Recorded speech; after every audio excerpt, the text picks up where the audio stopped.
Chapter 13-15. The little werewolf clearly ignored West's warning and attacked West and Klaus directly. Klaus went forward and the little werewolf swung its claws at Klaus. But Klaus dodged it easily.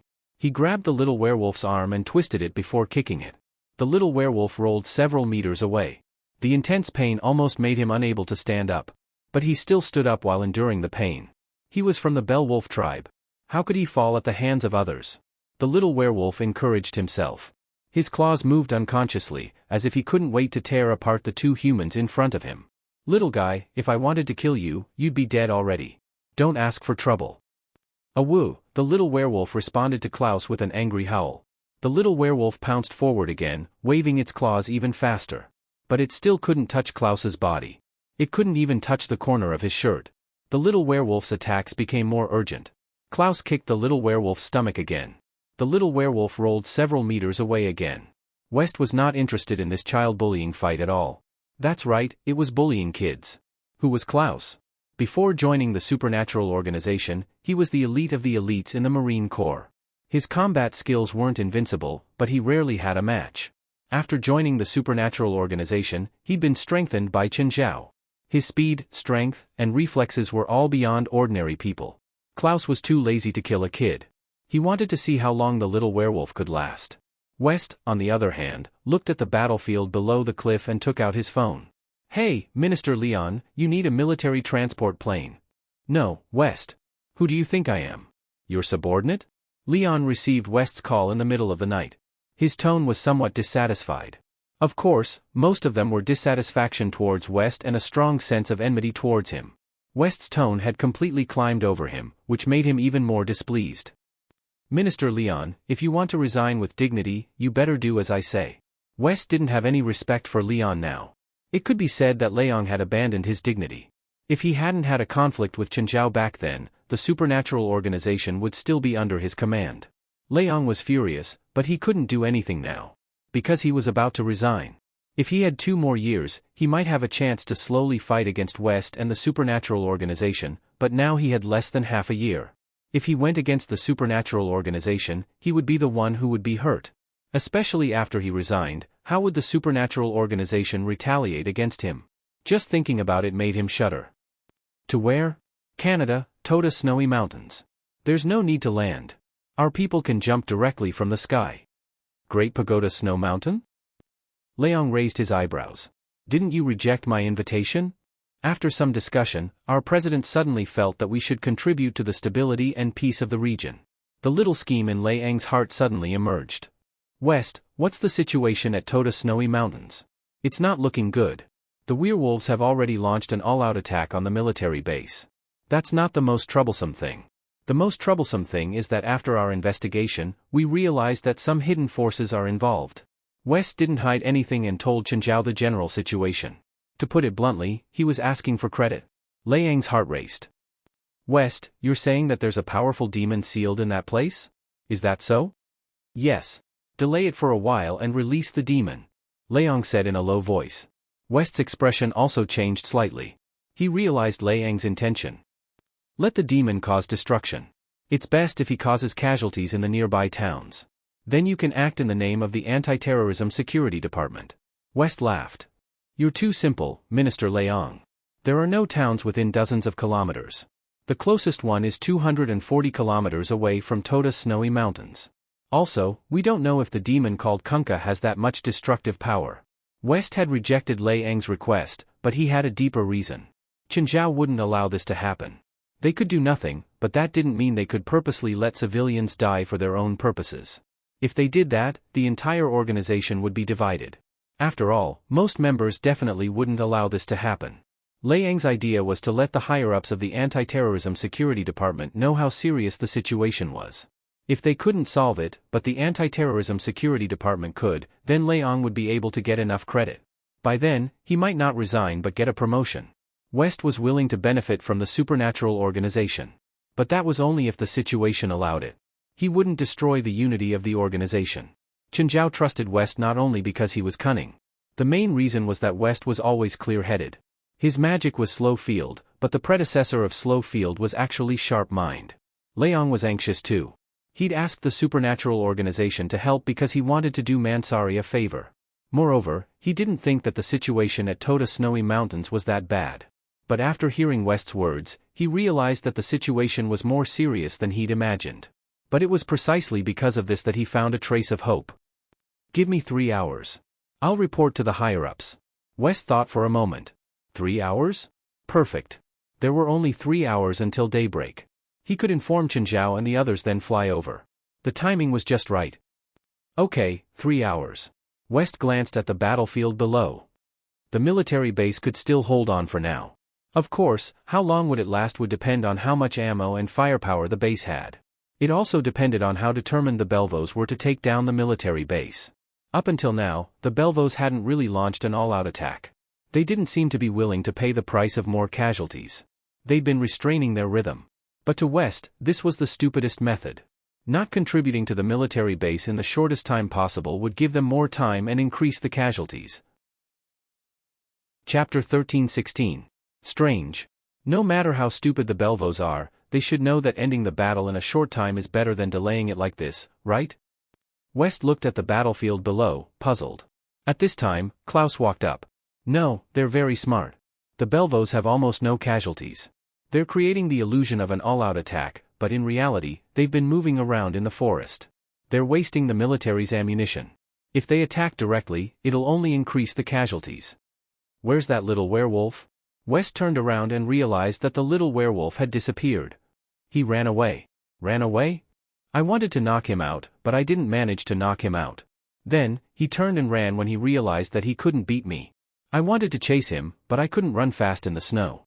Klaus was also a little embarrassed. West didn't care. It was just a little werewolf anyway. Klaus didn't kill him probably because he couldn't bear to. If Klaus wanted to, he would have done it long ago. Those Kunkka disciples didn't seem to do much either. That's not strange. They don't have good intentions. They probably want the military and the Belvos to fight to the death. West and Klaus were spectators, so they could see clearly. However, Mansari, who was an insider, also saw something fishy. Why didn't you do anything? You've been watching from the sidelines. Mansari questioned Kunkka. His tone was full of doubt and distrust. What do you want us to do? Charge into the forest and die? We'll be shot full of holes by your soldiers before we even get in. If those cunning bastards don't come out, there's nothing we can do. We don't have much ammunition left, Mansari said. We can't let them stall like this. I can't do anything either. If they could charge out with all their strength, the situation would be better. But if they don't come out, there's nothing I can do, Kunkka said helplessly. Kunkka finally understood. The Belvos had been tricked by them, but they weren't stupid. If one more of their clansmen died, Kunkka's seal would weaken. That was why they used this method to stall for time. They wanted the base to run out of ammunition before launching an all-out attack. The corner of Kunkka's mouth inadvertently revealed a trace of coldness. Mansari saw Kunkka's cold eyes and became even more wary of them. The battle had been going on for several hours. It was already 7 in the morning, but the sky was still gray and there was almost no light. The snowstorm lasted for an entire day and showed no signs of subsiding. Instead, it became more and more intense. Mansari was getting more and more impatient. This couldn't go on. The situation must be changed. Mansari glanced at the base behind her. Retreat into the base, don't waste your bullets outside. Mansari yelled. In an open space, these wolf cubs could rely on the terrain to dodge, and they could also distance themselves. Medium and small caliber firearms do very little damage to them. Unless he could close the distance. However, under such circumstances, there was only one way to close the distance. That was to introduce the Belvov werewolves into the facade. Using the layout of the building to eliminate these wolf cubs. The soldiers retreated into the building one after another. The followers of Kunkka followed. Just as Mansari expected, the werewolves began to rush into the entrance. The prepared soldiers had already set up machine guns on the opposite side of the entrance. The soldiers immediately returned fire. One of the werewolves was immediately shot full of holes. At this time, the Belvov werewolves that surrounded them began to attack from all directions. They didn't just attack the main entrance. They also used their climbing and jumping abilities to climb the walls of the base and enter from the roof. We can start now, Kunkka whispered to the people around him. While the soldiers weren't paying attention, one of the followers left. Mansari was already on guard against these followers. When he saw one leave, he immediately yelled, "Stop, where are you going?" However, The follower didn't care about Mansari's yelling and continued to leave. Stop! Mansari pointed his gun at the follower. Colonel, the werewolves have already attacked from other places. He's going to stop them, Kunkka said. Awoo! Just then, a loud wolf howl came from outside. Then, a wolf howl came from the dungeon. 2 snow-white giant wolves rushed out of the dungeon and bit anyone they saw. In an instant, the scene became chaotic. Damn it! Mansari immediately turned his gun around. He didn't expect 2 giant wolves to rush out of the dungeon. The originally prepared defense also fell into chaos. A few more giant wolves rushed in from the entrance of the base. The Kunkka follower from before had already left during the chaos. He found the location of the armory. There was also a large amount of ammunition stored in the armory, including many high explosives. Boom, boom, boom, boom, violent explosions kept erupting inside the base. In an instant, the ground shook, and the entire building was on the verge of collapse. This was the Kunkka followers' plan. They wanted the Belve of werewolves to enter the base and then detonate the armory. Terrifying shockwaves were constantly being released, one after another, in an endless stream. Everyone was caught up in the explosion that had been carefully planned. Including the old werewolf in the dungeon, Limu, and Vestana. The Kunkka follower used their ice magic to create ice walls and wrapped themselves in them. But some Kunkka followers were still caught in the explosion. The ice was not truly indestructible. After all, it was a weapon that could sustain a war. The destructive power of detonating it at the same time was almost unimaginable. At this moment, both the werewolves and the human soldiers were helpless in the face of this sudden disaster. The air was filled with the smell of blood and smoke. The entire base was razed to the ground in the violent explosion. Great Lord of Winter, King of Ice, Holy Spirit of the Blizzard. I offer my filthy blood to you. Answer my call, use your power of winter to freeze all the unforgivable. Wake up, my mother, Kunkka. Wake up, our mother, Kunkka, wake up, all the Kunkka followers shouted at the top of their lungs and chanted magic spells together with the old man. Mansari was lucky to not die, but he was seriously injured. He tried his best to prop himself up and pointed his gun at a Kunkka follower. Bang, Mansari fired without hesitation. Chapter 13:17. Whoosh, whoosh, whoosh, Chenjiao was woken up by the helicopter's roar. Chenjiao glanced at Fei Lai beside him. She'd woken up too. Fei Lai's senses had become much stronger recently. Even the slightest movement would be noticed by her. Are they here for you? Darling. Sleep a bit more, Chenjiao said. Just then, there was a loud knock on the door. Chenjiao could tell that it was Jerlin. She'd also been woken up by the helicopter's roar.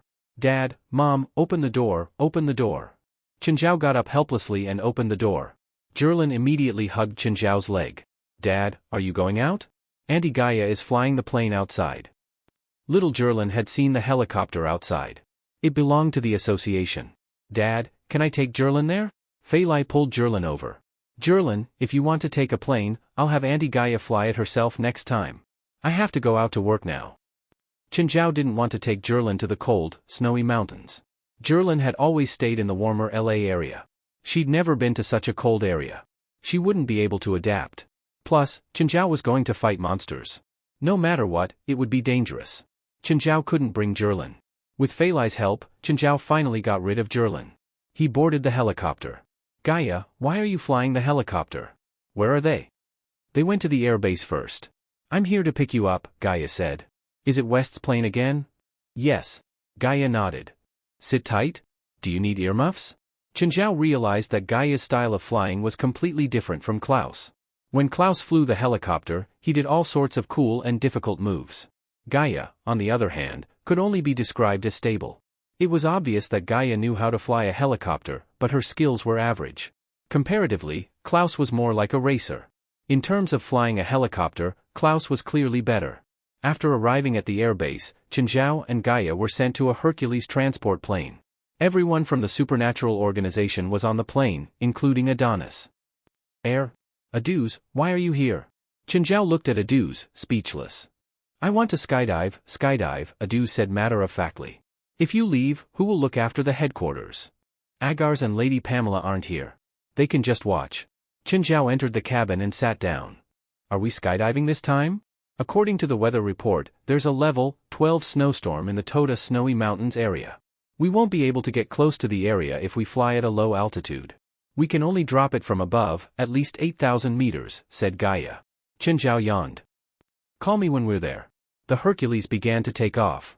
An officer in uniform came out of the forecastle. "Hello, I'm the co-pilot of the Blackbird, Sergeant Olan." Euron looked at the strange passengers in front of him. To be honest, he really couldn't figure out who these people were and where they came from. He could tell that a few of them were from the military. But most of the others looked like ordinary people. There were old people, women, children, and even transvestites. What was the point of this transport mission? Also, could they really complete the parachute jump? Skydiving was an extremely dangerous sport. The biggest danger wasn't that the parachute couldn't be opened, but the change in air pressure from high to low.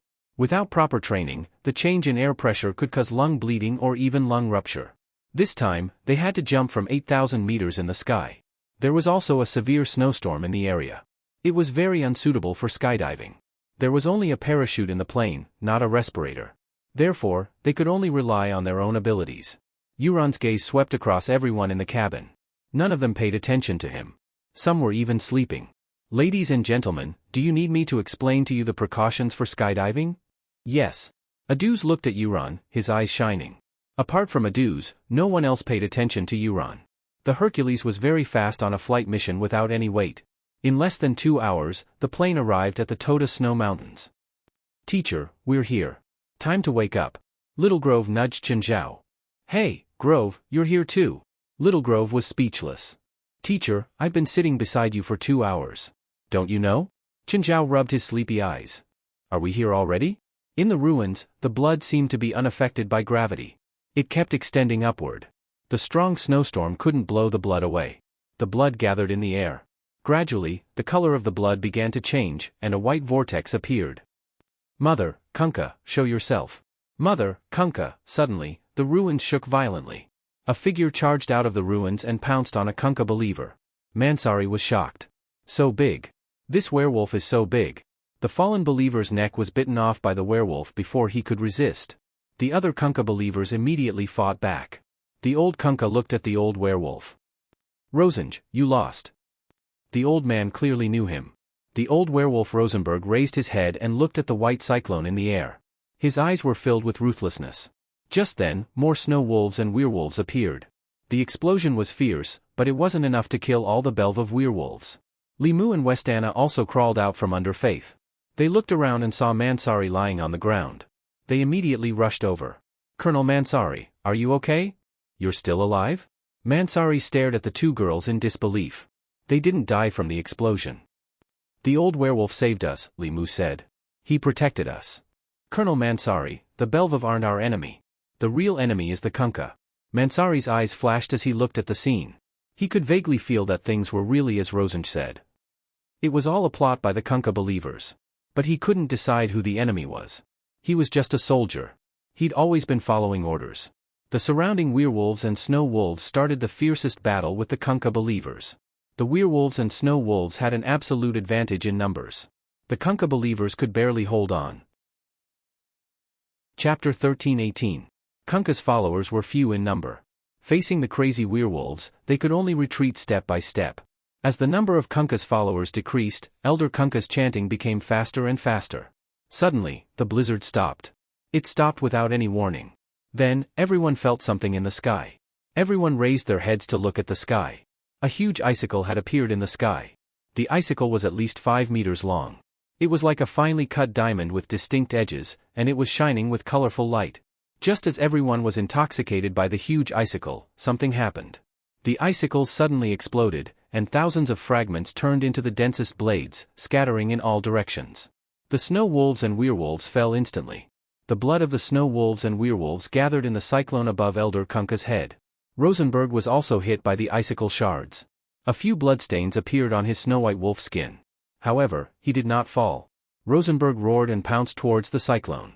Suddenly, a wave of air rippled out from the cyclone. Rosenberg, who was in midair, was also knocked back more than 10 meters by the wave of air. In the center of the cyclone, a woman appeared. A completely naked woman. This woman was extremely beautiful. Her hair was like silver threads, her face was like frost, and her eyes were blood red. "Kunkka. Mother, welcome back." "Kunkka, mother, welcome back. Is this woman Kunkka?" Manzali stared at the woman. Kunkka's face was as cold as ice. His silver hair swayed even though there was no wind. Facing the roaring werewolves and snow wolves, Kunkka suddenly raised his arm and waved. Countless icicles appeared under the feet of the wolves and werewolves. Instant kill. Mansali's expression was extremely serious. What a terrifying woman. The blood of the wolves and werewolves was absorbed by the icicles. The icicles turned blood red. The corners of Kunkka's mouth finally curled up into a carefree smile, and he gently licked his lips. How many years has it been? Finally, I can drink blood again. Kunkka showed a longing expression. Oh whoa! Rosenberg roared and charged at Kunkka. But an icicle shot out from under Rosenberg's feet. Rosenberg's movements were even faster as he quickly dodged. However, as soon as his feet touched the ground, another icicle rose up. He dodged it, and another icicle rose up. Rosenberg was always able to avoid the sudden spikes on the ground.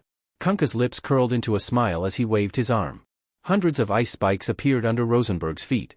Rosenberg's heart skipped a beat. His beast-like instincts made him feel an extreme sense of danger. Rosenberg took a few steps back in shock. The snowy ground where he had been standing had turned into a thicket of ice thorns. The werewolf and the snow wolf took advantage of Rosenberg's distraction to attack again. But Kunkka did not even turn his head. A cold gust of wind suddenly blew past his back. Dozens of werewolves and snow wolves were instantly frozen into a huge, square block of ice. The originally crystal-clear ice cube quickly turned red. Kunkka was absorbing their blood again. How terrifying! The Belvos are simply courting death. It's hopeless. Kunkka's appearance has completely turned the tide of the battle. Even if the entire Belvov clan uses all their strength, they won't be able to defeat Kunkka. Mansari's face was filled with despair. Bang! Suddenly, Kunkka's left shoulder exploded. But Kunkka's shoulder did not bleed. It was as if the ice cube had been shattered. The cold air once again converged on Kunkka's shoulder, restoring it to its perfect state. Everyone, including Kunkka, was surprised by this. They all looked to the left, where there was a steep cliff covered in thick snow. Kunkka also looked at the cliff, and his face turned slightly cold. Suddenly, a huge icicle appeared above the cliff, and the icicle exploded in an instant. Klaus and West scrambled away from the scene. The two of them slipped and rolled down the snowy ground from the cliff. Mansari looked and saw that it was West and Klaus. They did not leave? They were here the whole time? Kunkka used the same trick again, and another icicle appeared above the two of them before exploding. Just as the ice shards shot toward West and Klaus, they suddenly stopped. It was as if time had stopped. Mansari's pupils shrank. What was going on? Was it magic? Klaus raised his sniper rifle and fired a bullet. Bang! Kunkka's head shattered. Finished? Everyone stared at Klaus and then at Kunkka, dumbfounded. The arrogant Kunkka was destroyed just like that? He was killed by a sniper just like that? The crowd did not know whether to be surprised or happy. But before they could react, Kunkka's head healed again. Several huge ice cones appeared around Kunkka's body and pointed at West and Klaus. Die! Whoosh! The ice cones shot toward the two. Dodge! West yelled. He could not block such a powerful attack with his field of sluggishness. The field of sluggishness was not omnipotent. The stronger the attack, the more it consumed his field of sluggishness. The two split up and fled to the left and right. Rosenberg couldn't care less about the background of these two people. He only knew that since they were Kunkka's enemies, they were his allies on the battlefield. Rosenberg charged at Kunkka. Kunkka was caught off guard and was knocked down by Rosenberg. But the next moment, Rosenberg's claw could not reach him. Because his claw was firmly held by Kunkka. Wolf pup, do you really think you can defeat me? Kunkka's strength was much greater than his. Her 10 fingers were all sharp ice thorns, and she swept them heavily at Rosenberg. 5 ghastly claw marks were left on Rosenberg's face. I've had enough of this farce. It's time to end it, Kunkka said coldly. At this moment, Kunkka's doppelgangers appeared one after another. There were countless of them in the sky and on the ground. Kunkka's doppelgangers began to attack every enemy on the scene. Boom! Suddenly, a flame descended from the sky. A woman covered in raging flames stood on the snowy ground. Everyone was shocked by this woman's sudden appearance. Manzali looked at Gaia in disbelief. Who was this woman, and where did she come from? Gaia swung her flaming sword and spun in a circle. More than a dozen of Kunkka's doppelgangers were instantly killed. Another one to die? Kunkka looked at Gaia. Although Gaia's appearance was indeed impressive, Kunkka's expression did not change. She did not think that anyone could defeat her. Her doppelgangers were endless. No matter how strong Gaia was, she could not stop her doppelganger army. Suddenly, a parachute landed on her head and enveloped her completely. Everyone saw an old man land on the ground. Chapter 13:19. Run! Gaia roared as he ran toward Aduz. Aduz was a complete novice. He didn't even realize that his parachute had caught something. Confused, Aduz turned around and saw that the parachute on his back seemed to contain someone. However, before he could get close to see what was going on, the parachute was torn open. Countless ice spikes pierced out of the parachute. Kunkka's back was like a sea urchin. It was full of sharp, slender ice spikes. Kunkka's face darkened. No one would be happy after being insulted like this. Aduz was so frightened that he ran away. Kunkka pointed at Aduz, and countless Kunkka clones attacked Aduz. Suddenly, a bone spear fell from the sky and landed on Aduz's back. The moment the bone spear landed, a gray aura spread in all directions with the spear as the center. The clones that got close to the bone spear instantly melted into ice and snow. Another parachute dropped, and Helis landed on the ground smoothly. Numerous bone spears appeared around Helis and pointed in all directions. Mansari's heart jumped. She looked up at the sky. As expected, there were more than 10 parachutes descending. Were they all members of the supernatural organization? Had they predicted that things would develop like this? Was that why they were prepared? Qinzhao finally landed. He took off the parachute and loosened his shoulders. When Limu and West saw him, they couldn't help but be stunned. Professor Chen? That's Professor Chen? How did he get here? Wait. Look at that person. Isn't that Lit Grove? Lit Grove was quite famous in the school, so there were quite a few students who knew him. Limu and West Anna really couldn't understand why Qinzhao and Lit Grove would appear here. President, you're finally here. If you were any slower, Klaus and I would probably die here. Qinzhao looked at Kunkka, but in the end, his gaze landed on the few Kunkka followers. West, should we get a uniform-style uniform when we get back? Ah? Okay. Is that, naked Kunkka? Qinzhao asked, pointing at him. Guild leader, you can feel it? It's not that I can feel it, it's just that her style is too obvious. Qinzhao's voice wasn't soft. At least, Kunkka heard everything he said. Kunkka's expression turned even colder. Human, you are provoking a terrifying enemy. Do you think we're here for a vacation? Qinzhao didn't care about Kunkka's threat. You are here to be buried in the sea of snow, Kunkka said coldly. The wind was blowing. Qinzhao raised an eyebrow. He could feel Kunkka's unusual aura. Demonic domain. Kunkka was on the same level as him. Kunkka suddenly spread his arms, and a blizzard suddenly appeared. In the wind and snow, figures appeared one after another. More Kunkka clones appeared around him. It wasn't a few hundred like before, but 10 times, 100 times more. Kunkka's doppelgangers covered the entire mountain. Kunkka's real body floated in the air, facing Qinzhao and the people from the supernatural organization. Do you really think that you can go against me? Human. Qinzhao narrowed his eyes at Kunkka. The blizzard was her demonic domain. The Belvav werewolf, Mansari, Limu, and West Anna looked at Kunkka's clones. They finally understood why Kunkka was so terrifying. We're dead, humans can't win at all. We're dead. Limu and West Anna had the same thought. With so many clones, they could all die if they piled up. Mansari's expression was also very ugly. She even felt a bit regretful. If she hadn't rejected the supernatural organization's kindness before Kunkka broke the seal, things might not have turned out like this. But because of her stubbornness, Kunkka's seal had been broken in the end. From the moment Kunkka broke the seal, they were destined to lose. They had completely lost. The power that Kunkka had displayed wasn't something that humans could defeat. Here, I have boundless power. You can't beat me. Kunkka looked down at Qinzhao. Qinzhao looked at Kunkka. Here? In other words, she hadn't truly reached the state of emptiness. She still needed the help of the Great Snow Mountain to be able to cast this doppelganger spell. For someone like Qinzhao, he could run around with his little world. But Kunkka was much stronger than Count Mosa. Kong Mosa had a demonic domain, but he didn't have his own spell. On the other hand, Kunkka hadn't completely reached the state of emptiness, but she already had her own spell. She'd reached this level with her own power, not Kong Mosa's opportunistic method. Qinzhao secretly took out an angelic crystal. To Qinzhao's disappointment, Kunkka didn't move at all. Wasn't she affected? She wasn't a demon?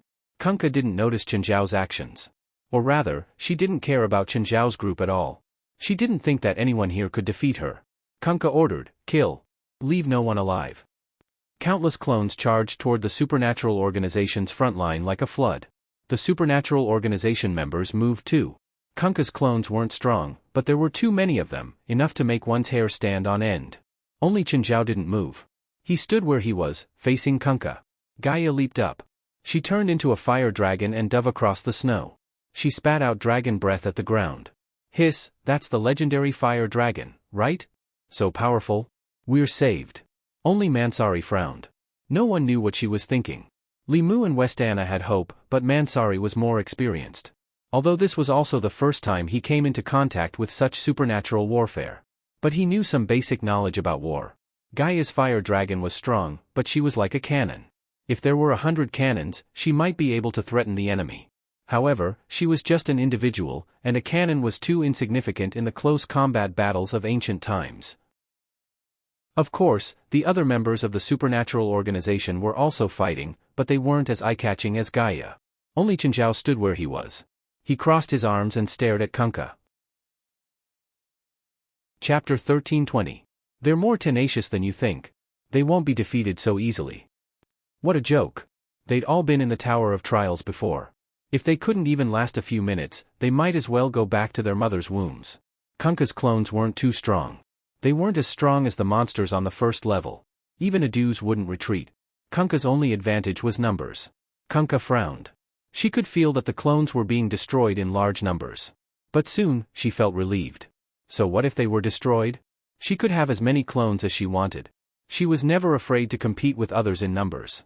But these people were indeed difficult to deal with. Kunkka had to admit this. Kunkka had always been careful. She didn't want to make the same mistake she'd made 300 years ago. This mistake had sealed her for 300 years.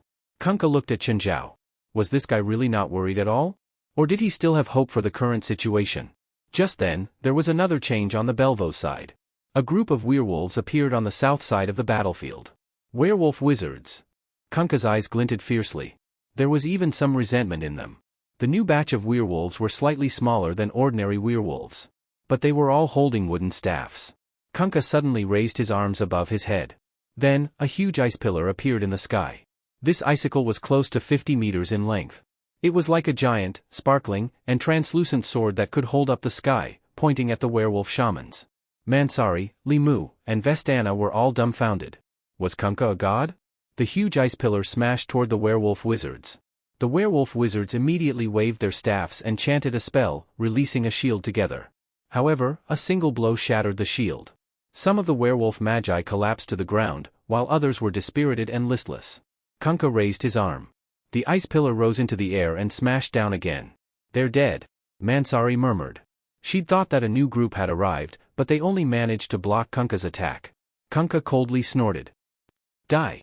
The dark lava under Chenjiao's feet suddenly spread to the werewolf wizard's feet, instantly enveloping all of them. Puff, the ice crystals smashed into the dark magma, but it was like a wooden stick smashing into mud. Although the dark magma splashed everywhere, the force of the impact was greatly reduced. Everyone couldn't help but look at him. It turned out that he also had combat power. Previously, both the Belvos and Mansari's group had thought that Chenjiao was here to watch the show. It was all because Chenjiao hadn't done anything yet. But Chenjiao's move was quite extraordinary. Kunkka looked at Chenjiao. Under her control, the ice crystal changed directions and flew toward Chenjiao. The huge ice crystal was about to hit Chenjiao. Chenjiao didn't dodge. Instead, he punched the ice crystal. Bang, half of the ice crystal shattered. Chenjiao kicked the remaining half of the crystal. The ice crystal flew back to Kunkka, and half of Kunkka's body was instantly sliced off. The ice crystal was still flying backward. The 100-ton ice crystal flew for hundreds of meters before landing in an arc. The Belvov werewolf, Mansari, Li Mu, and Vestana were all dumbfounded by the terrifying force. Kunkka's body had been sliced in half, but she'd recovered once again. She didn't seem to be injured at all. This time, Kunkka finally looked at Chenjiao. Compared to the group of werewolf magi who had long since weakened, this person in front of him was the true enemy. Kunkka finally didn't hold back anymore. A terrifying aura was completely released from her body. Kunkka's body was surrounded by a white mist. Huge ice crystals appeared above Kunkka's head, all pointing diagonally at Chenjiao. In the eyes of the Belvos and Mansari, Kunkka was like an inviolable god. She was high in the sky, looking down at the tiny enemy below. And that insignificant enemy was Chenjiao. He couldn't win. Humans couldn't defeat gods. Even if they all hoped that Chenjiao could win. But they'd seen how terrifying Kunkka was. Amidst the biting cold wind, these two people seemed to be about to engage in an unfair duel. Go! Kunkka waved her arm and pointed at Chenjiao. A dozen huge ice crystals shot at Chenjiao. Each ice crystal weighed hundreds of tons. With the boost of speed, it was even more unstoppable. Chenjiao moved too. He quickly threw a few punches. Some of the ice crystals were instantly shattered by Chenjiao. Ice shards filled the sky. President, do your best. Aduz was probably the most relaxed person here. No, he wasn't relaxed either. He was at the back, but he still had to fight against the blizzard. He was a bit regretful. It was so cold here, Los Angeles was indeed more comfortable. He'd come here just to experience parachuting. He couldn't interfere in the battle either.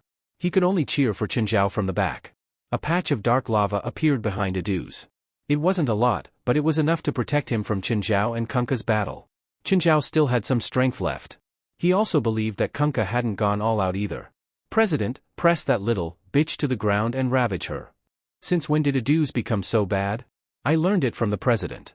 Klaus and the lightning team worked well together. Fighting against Kunkka's clones wasn't enough to make them feel pressured. Compared to the first level of the Tower of Trials with 5 people, Kunkka's clones weren't difficult at all. At least before they reached their limits, they wouldn't feel pressured. Kunkka pulled back his arms and pushed his palms forward, as if he was throwing something with both hands. Above their heads, a huge icicle appeared. This icicle was bigger than any of the previous ones. It was as big as a building. Chinzhao raised his right arm. The moment the ice pillar fell, a beam of white light shot out. The ice pillar evaporated instantly. Kunkka's chest heaved, but he quickly calmed down. It's indeed a demon's domain, Chinzhao mumbled. He'd used so much magic power, but he'd recovered so quickly. Everyone stared at Chinzhao and Kunkka nervously. The battle between the two was too shocking, but everyone could feel that the two of them were still holding back. The Belva werewolves were even more incredulous because they knew better than anyone else how terrifying Kunkka was. Chapter 13:21. Kunkka grabbed at Chinzhao through the air. Instantly, a terrifyingly low temperature engulfed Chinzhao. It might only be a fraction of a second. Chinzhao was sealed in a square block of ice. Everyone sucked in a breath of cold air. Had the battle been decided just like that? The next moment, the ice cracked and Chinzhao walked out unscathed. The dark lava suddenly shot toward Kunkka and grabbed him tightly. The dark lava had wanted to corrode Kunkka. Kunkka wasn't like the normal opponents Chinzhao had faced in the past. The dark lava couldn't corrode Kunkka at all. Chinzhao immediately changed tactics. He grabbed Kunkka and smashed his head with a punch. Kunkka's body also turned into ice water. The next moment, the ice water reformed in the distance and turned back into a human shape. As expected, an empty enemy wouldn't be defeated so easily. Even if the opponent wasn't truly empty. As long as they were in the snowy mountain area, she was on the same level as Chinzhao. Watching the battle, the others couldn't help but be in disbelief. The battle between the two completely exceeded their imagination. Both Kunkka and Chinzhao. Mansari found it even more unbelievable. If only he'd known the supernatural organization's power earlier. If only he'd known the supernatural organization's leader's power earlier, he definitely wouldn't have treated West like that. Now, he needed to consider how they would get along in the future. Continue the deteriorating relationship with the supernatural organization? As a superior and subordinate, he could indeed target the supernatural organization. But this was definitely a very stupid action. Of course, the existence of the supernatural organization had its value. For example, now, if something similar happened in a certain area, he would have to take responsibility then. But how could he take responsibility? He could just send his subordinates or lower departments to deal with it. But only the supernatural organization could deal with this. Mansari looked at Chinzhao's back and the members of the supernatural organization. Every member was so extraordinary. He really shouldn't have been so impulsive. Chinzhao was a bit tired of this soft battle. Are you done playing? Chinzhao asked. Kunkka stared at him. Do you want me to be serious? Do you think you can fight me? I'll try. Chinzhao shrugged. Kunkka narrowed her eyes at him. She could feel it too. With the intensity of the previous battle, he indeed wouldn't be able to defeat Chinzhao. Chinzhao turned his head and said to Aduz, Aduz, have our people retreat. What, you want to escape? Kunkka was a little surprised. I don't want to hurt my subordinates, Chinzhao said honestly. It's not easy to train them. Aduz sent a signal to the supernatural organization. Everyone saw the signal and started to slowly but orderly retreat, leaving the battlefield. Gaia kicked a werewolf beside him away. Get lost. Don't get involved. The werewolf who was kicked glared at Gaia without saying a word. His strength was inferior to theirs, so whatever he said was useless. However, they clearly had no intention of retreating. They and Kunkka were mortal enemies, and they would not rest until one of them was dead. Gaia ignored the Belvos. She began to move closer to her companions, covering their retreat. West retreated to Mansari's side. He turned around and smiled mockingly. Colonel Mansari, do you need help? Mansari's face was cold and he didn't speak, but he knew that anything he said now would be embarrassing. Limu and Westana helped Mansari up. Gaia was at the front and was in charge of the retreat. Gaia turned into a fire dragon again and spewed out dragon breath. All the clones that got close were melted.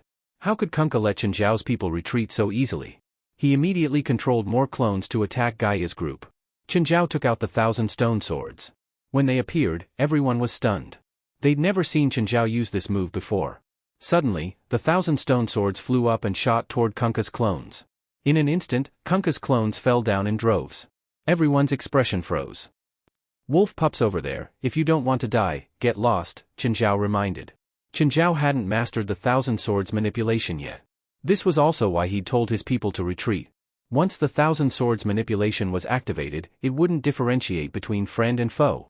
The werewolves of the Belvov clan were also startled by the commotion. The scene of 1,000 stone swords flying in the air was truly spectacular. Of course, it was also frightening. Kunkka also attacked Chenjiao. Countless icicles suddenly rose around Chenjiao. These icicles obviously weren't a threat to Chenjiao. Kunkka didn't expect to use them to defeat Chenjiao. This was just the prelude to her real attack. The next moment, countless icicles exploded and pieces flew everywhere. The entire area was covered in ice dust. The 1,000 stone swords moved at this moment, shooting towards Kunkka. Kunkka immediately flew higher and avoided the attacks of the 1,000 stone swords. Chenjiao dashed out of the range of the ice dust and jumped up to hug Kunkka.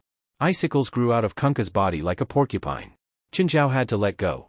Kunkka pulled away and looked at Chenjiao in the air. One had to admit that Chenjiao was the toughest and most troublesome enemy Kunkka had ever met. Even the enemy who'd sealed her back then wasn't as troublesome as Chenjiao. Back then, she hadn't been sealed because she'd been defeated. She'd only been ambushed. But this time, she was facing an enemy who could fight her head-on. After fighting for so long, Chenjiao wasn't at a disadvantage. He didn't even show any signs of fatigue. At this moment, she had to admit that Chenjiao was an enemy of the same level. Kunkka's eyes hardened, as if she'd made up her mind. Kunkka's clones started gathering toward her main body. Chenjiao saw that Kunkka's actions looked like they were fusing. However, unlike Chenjiao's 10,000 techniques returned to one, Kunkka was purely fusing her clones with her main body. Her clones were all made of ice and snow. After fusing, Kunkka's body grew larger and larger. Soon, Kunkka had become extremely huge. This was Kunkka's limit, even though there were still many clones that hadn't fused. If he continued to grow, Kunkka wouldn't be able to move. Everyone had been retreating from the center of the battlefield. Seeing Kunkka's huge body in the distance, they couldn't help but jump. "So big, your leader can beat Kunkka?" "Our leader won't lose," West said calmly. Even though he was worried, he definitely wouldn't show it before Mansari. Chapter 13:22. Looking back from Munsaw's distance. One could vaguely see a small figure in the air confronting the giant. The giant was really too tall. It was clearly 3 or 4 times taller than the surrounding trees. The trees in the snowy region were at most a dozen meters tall. In that case, the giant was at least 60 meters tall. Chenjiao, on the other hand, was much smaller. But when they clashed for the first time, Kunkka was at a disadvantage. Everyone saw the giant get knocked down. This made everyone feel as if they were watching an extremely realistic movie scene. After a few seconds, the impact came too. The impact brought up a wave of snow and rushed toward them. Thankfully, they were far enough from the center of the battlefield. The impact was strong, but it wasn't enough to cause harm to people at this distance. Even so, they were still shaken to the core. If they were half as far away, they would definitely die from the impact. Kunkka didn't expect that even though he'd turned into a giant, he would still be suppressed by Chenjiao. Just how much power was hidden in this tiny body? Kunkka swept his foot out again. Chenjiao didn't dodge. Instead, he kicked toward Kunkka's foot. Instantly, Kunkka's leg was broken. But soon, Kunkka's clones fused in again and repaired Kunkka's leg. An icicle appeared beside Kunkka. Kunkka grabbed the icicle and smashed it at Chenjiao like a baseball bat. This time, Chenjiao didn't take it head-on. Instead, he flew higher to avoid the icicle's radius. Then, he turned and charged at Kunkka. Bang! Kunkka's huge body was crushed by Chenjiao. Like a skyscraper collapsing, the impact swept in all directions again. 10,000 techniques returned to 1. Chenjiao's power instantly increased and he punched. Kunkka's huge body instantly cracked, and it completely collapsed. The impact of this punch was also unprecedented. It even caused an avalanche. The surrounding crust was slightly deformed. Even Kunkka felt danger now. She wasn't truly immortal. She could still die. Kunkka immediately broke free from his collapsing body and reformed. He couldn't let this human get close. He couldn't have any close contact with him. He had to distance himself. Kunkka's magic exploded. Dozens of icicles fell from the sky. But Qinzhao was already charging at Kunkka. He wasn't going to play anymore. From the moment he activated 10,000 techniques returned to 1, he started to get serious. By now, both his speed and strength had reached their peak. Before Kunkka could dodge, Qinzhao was already right in front of him. The fist landed on Kunkka's body, and Kunkka's body crumbled again. Qinzhao saw that there was a core in Kunkka's broken body. The surrounding ice dust was rapidly gathering toward this core. Qinzhao could end it immediately. But Qinzhao didn't do that. After Kunkka reformed, he quickly pulled away from Qinzhao. She felt a sense of danger, completely different from the feeling of being sealed 300 years ago. Although she had been sealed, the human witches and the Belvos could do nothing to her. But this time, it was different. She felt death. Kunkka's eyes became serious. She felt that her weakness had been discovered. If it was an ordinary person who discovered her weakness, it wouldn't matter. Even if those people knew her weakness, they wouldn't be able to pose a threat to her. But Qinzhao was different. This human had power that was above him. I'm done. Qinzhao suddenly lost interest. Kunkka wasn't as strong as he thought. Seeing Qinzhao suddenly turn around, Kunkka was confused. You want to escape? Qinzhao stopped and turned to Kunkka. Are you sure you want me to kill you? If you can do it, why don't you kill me? There's a saying in China, Qinzhao replied. Qinzhao had considered many things. If it was like what he thought in the past, he would definitely eliminate all evil. But now, Qinzhao had to consider more problems. Kunkka's expression wasn't so good. She had survived not because of her own power, but because Qinzhao had let her live. Hide in the mountains. If I receive an order to kill you next time, you won't be so lucky. Everyone realized that the battle had calmed down. Even the snowstorm had stopped. Everyone was waiting anxiously. Finally, they saw Qinzhao. Qinzhao walked toward them unhurriedly. President, is it over? Is Kunkka dead? Qinzhao shook his head, looking tired. No, I can't kill her. She escaped into the mountains. Why didn't you kill her? Mansari asked, dissatisfied. Qinzhao looked up. Who are you? What right do you have to yell at me? I represent the military, Mansari snorted coldly. Soon, I'll also be your superior. Qinzhao strolled forward and slapped him. I don't care who you are. Anyway, you're just a bug in my eyes right now and in the future. Mansari covered his face. The burning sensation kept irritating him. What was even more intolerable was that this slap was given to him by his future subordinate. I'm going to squash you like a bug. Qinzhao looked down at Mansari. You have to show enough respect to me and the supernatural organization. Otherwise, we won't clean up your useless superior's mess anymore. Mansari looked at Mansari. Qinzhao's words stabbed deeply into Mansari's pride and self-esteem. Qinzhao's attitude was no different from falling out with Mansari. Mansari couldn't do anything about it. Clashing with the supernatural organization head-on was clearly the most unwise choice. Qinzhao left with his people. Everyone looked at Mansari with disdain and mockery. President, is Kunkka really not dead? West asked. No. I can defeat her, but I can't kill her. West didn't ask anymore. To be honest, he was happy with this result. As for whether Qinzhao really couldn't kill Kunkka or let her live, what was the difference between that and letting Kunkka live on purpose? If Kunkka was alive, Mansari couldn't leave the supernatural organization. West also suspected that Qinzhao had let Kunkka go on purpose. But West and Qinzhao had a tacit understanding about this. Some people in the organization could guess what Qinzhao and West were thinking. A few kids were naive and didn't know about these things. Chapter 1323. The people of the supernatural organization immediately became alert and got into a fighting stance. But West waved his hand, gesturing for them to relax. He didn't think that the Belvos were here to find trouble. Finding trouble depended on who they were. They could face the military head-on because the military couldn't do anything to them. But if they went head-to-head with the supernatural organization, they would be massacred. This group of people were not good people. Go and ask them what they want, Qinzhao said to West. West walked up. What's the matter? Sir, we want to talk to your president, a Belvos in human form said. He clearly didn't want the supernatural organization to misunderstand. Because they knew very well how powerful the supernatural organization was. Plus, they didn't have any actual conflicts with the organization. You can tell me directly, West said. If it's a small matter, I can make the decision. If I can't make the decision, I'll pass it on to the president. West's answer was very cunning. His words were useless. The representative of the Belvos wanted to talk to Qinzhao more. But now, they didn't have the initiative.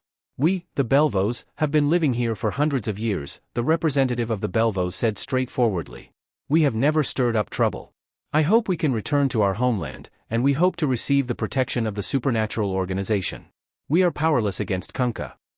Most of the Belvos had transformed into humans and lived in a small town at the foot of Mount Toda.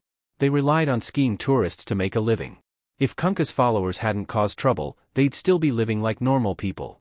So, to be honest, they were actually the most innocent. Although West sympathized with them, he could not make the decision on this matter.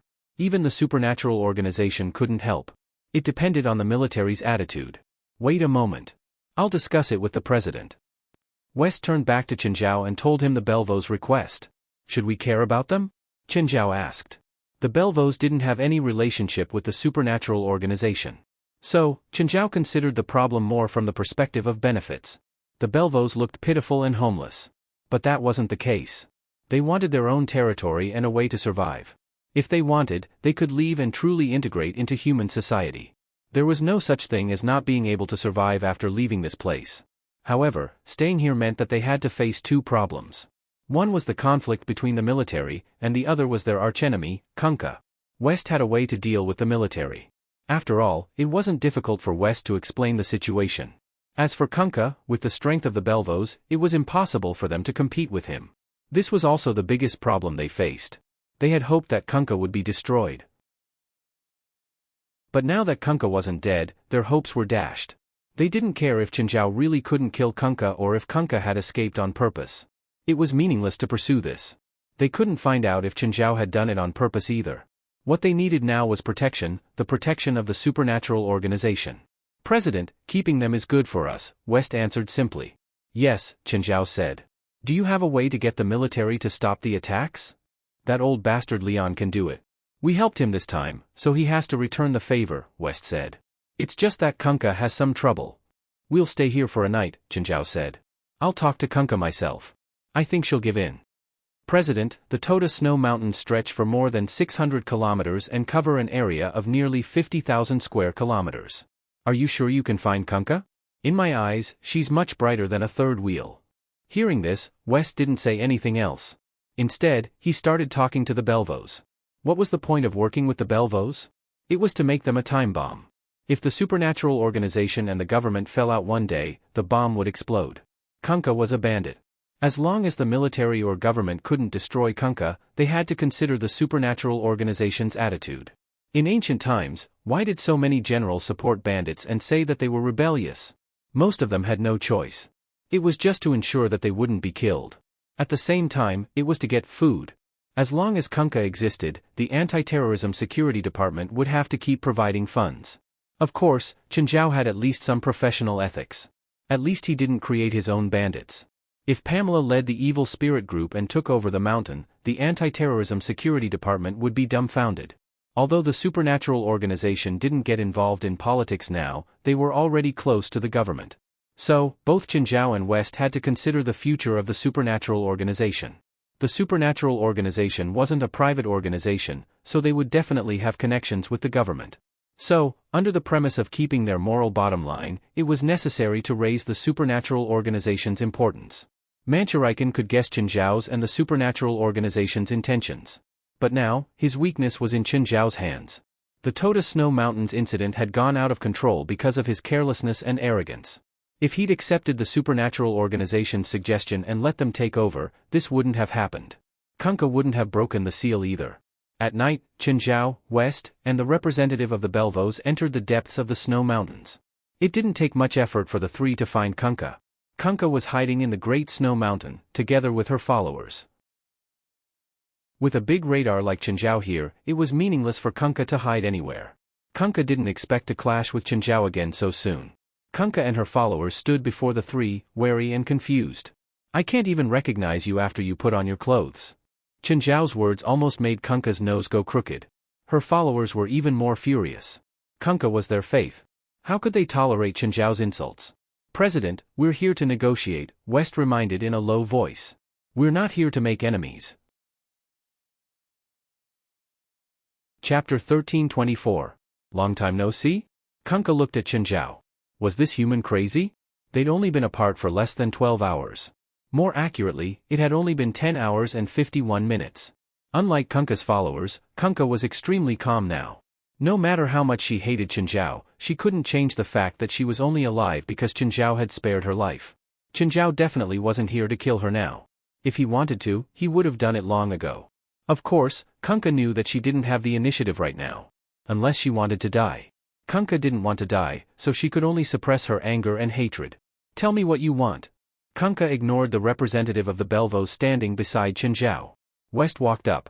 Ms. Kunka, we want to sign an agreement with you. The supernatural organization and me?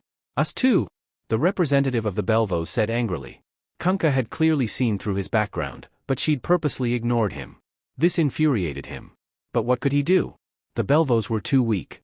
If it weren't for the supernatural organization, Kunka would have killed him immediately. You, Belvos? Do you losers have the right to sign an agreement with me? Kunka's attitude toward the Belvos was very rude. But it was understandable. After all, she'd been sealed by the Belvos for 300 years. It would be a joke if she had any good feelings toward the Belvos. Her hatred for the Belvos was much stronger than Qinzhao's. What's there to be proud of? The representative retorted. You're just struggling at death's door now.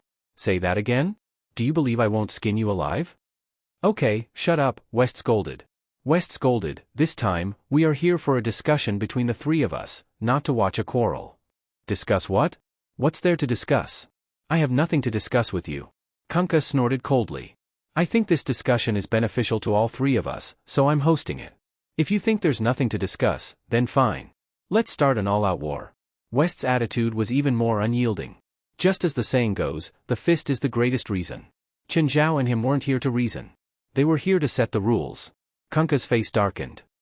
What do you want to talk about? You and your followers, as well as the Belvov clan, the division of territory in the Toda Snow Mountain, and the rules. This used to be my territory. I have no intention of sharing it with others. You're talking about something that happened 300 years ago. If you still think like that, then you'll either die here or be banished from the Great Pagoda Snow Mountain. Kunka stared at Qinzhao and West angrily. How so? Kunka finally relented. Kunka was not stupid. Even if she was out of touch with the times for 300 years, it did not mean that she was a fool. Moreover, she had so many loyal followers. Her previous tough attitude was just a fight for more benefits for herself. West took out the map of the Great Snow Mountain range that he had prepared earlier.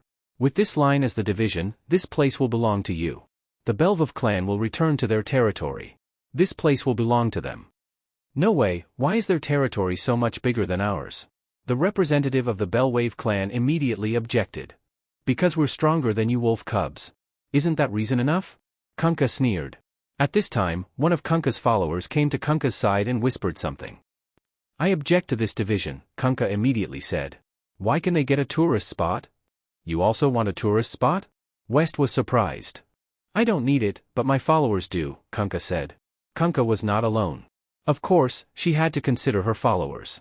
After all, her followers had been trying hard to help her break the seal for 300 years.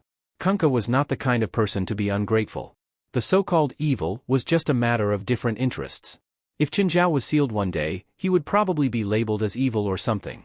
You want to trick humans into your territory and then torture them to death, right? The representative sneered. You've done this many times. Maybe they've done it before, but it's no longer necessary, Kunka said calmly. In short, I will never agree to this plan. Then we'll divide the tourist spot into a neutral area, West said. Both Kunka's followers and Belvov werewolves can enter this area, but no fighting. Qinzhao looked at the map and thought for a long time. Do you need to invest? Kunka and the Belvov representative both looked at Qinzhao. The supernatural organization can invest in hotels and supermarkets in this area. Qinzhao did not know how to do business, but he knew the basic business rules. The Great Snow Mountain Range had many tourists every year, but it had almost no basic facilities. Most of the time, tourists would need to rent a house in the town. Previously, the residents here were mostly Belvov. Because they were xenophobic, the public facilities here were very simple. If Qinzhao could invest in these hotels and supermarkets, he would not only get some jobs. He could accept both Kunka's followers and Belvov's to work here. The supernatural organization could also make some money. It might not be very high, but it would at least make some money. Right now, the supernatural organization still had a lot of cash in their accounts. But the cash would depreciate in their accounts. The supernatural organization did not have any profit points. So, it might be a good thing for the organization to have a way to make money. I'm fine with it, Kunkka said. She did not understand either, but she saw her followers secretly making eye contact. I'm fine with it too. The Belvovs couldn't wait for the supernatural organization to enter this area. Only in this way could their safety be guaranteed. Moreover, the Belvovs weren't rich. Because they rarely interacted with the outside world, many of them worked as lumberjacks or provided food and lodging for tourists to earn a meager income. Their first request was to return to their original land and avoid Kunkka's revenge. Of course, they would be happy to see the supernatural organization enter this area. Also, my territory needs to expand and be connected to the neutral area. Chapter 1325. It had been 2 days since they'd returned to Los Angeles. Zhurlin and Qinzhao had shivered in the cold for 2 whole days. When Qinzhao had gone to Mount Toda Snow Mountain, he'd left her with Fei Lai and wouldn't bring her along. Baby, it's delicious. Qinzhao had to cook personally. Grilled octopus. Zhurlin crossed her arms over her chest and turned to look at Qinzhao. Leave the food. Zhurlin still won't forgive me. I won't give you food if you don't forgive me. Zhurlin swallowed. Fine, forgive me for now. You can be angry after you eat. How can there be such a good thing? Qinzhao patted Zhurlin's head angrily. Daddy, don't go. Zhurlin was already hanging on to Qinzhao's arm. Zhurlin wants food, good food. You unprincipled little bastard. No more. Daddy's angry now. Daddy, Zhurlin wants food. Daddy, Zhurlin's wrong. Wah, okay, stop teasing Zhurlin. Fei Lai picked up a grilled octopus. Honey, you can't have barbecue now. If you can't, you shouldn't have barbecued in front of me. Ignoring Qinzhao's obstruction, Fei Lai started eating. Why are you all so stubborn? Qinzhao's expression was helpless. Zhurlin finally snatched the grilled octopus from Qinzhao's hands. Running with her short legs to Fei Lai's chair, she climbed onto it. Ah, Daddy, look over there. There's something. Is that our new pet? Zhurlin pointed at the forest beside Mirror Lake. Qinzhao looked in the direction Zhurlin was pointing. Crypt demons? There were 2 crypt demons and a Nissan species. Qinzhao stood up and walked around the waterfall to the forest. The 2 crypt demons were both male and over 4 meters tall. Qinzhao was confused. Why were they at his doorstep? Seeing Qinzhao, the crypt demon swiped its claws at the Nissan species beside it. It stumbled and fell before Qinzhao. It opened its mouth and was about to bite Qinzhao. Qinzhao lifted his foot and kicked the Nissan to the ground, stepping on it. What are you doing here? The crypt demon whimpered and pointed at the Nissan species. For me? Qinzhao guessed. The crypt demon nodded and left. Qinzhao glanced at the Nissan creature. He lowered his foot and stomped it to death. However, Qinzhao had never tried the Nissan variety before. He didn't know how it tasted and if it suited his taste. Metal, wood, water, fire, earth. Come and drag this thing back. You guys see how to cook it. Hearing Qinzhao shout, the 5 underlings immediately came over and dragged the Nissan back home. However, the Nissan species weighed close to 1,000 kilograms. The 5 inferior demons couldn't move it at all, so they could only ask the other inferior demons for help. There were a lot of inferior demons in the house, but only the first 10 were in charge. They were metal, wood, water, fire, and earth, A, B, C, D, and E. Every outstanding underling had to be an outstanding chef. That was the motto of the 10. How dare he call himself a chef if he doesn't know about nutrition? Not only that, but they also studied Chinese, French, Japanese, and English. To be able to learn so many languages, it definitely wasn't a brainless, low-level creature like Qinzhao had initially thought. Not long after, the aroma of barbecued meat wafted over. Gold, what are you barbecuing? Mistress, it's a creature that Master brought back. We don't know what it is either. Don't you know that I can't eat barbecued meat? Fei Lai asked, displeased. Mistress, this meat is soft and juicy.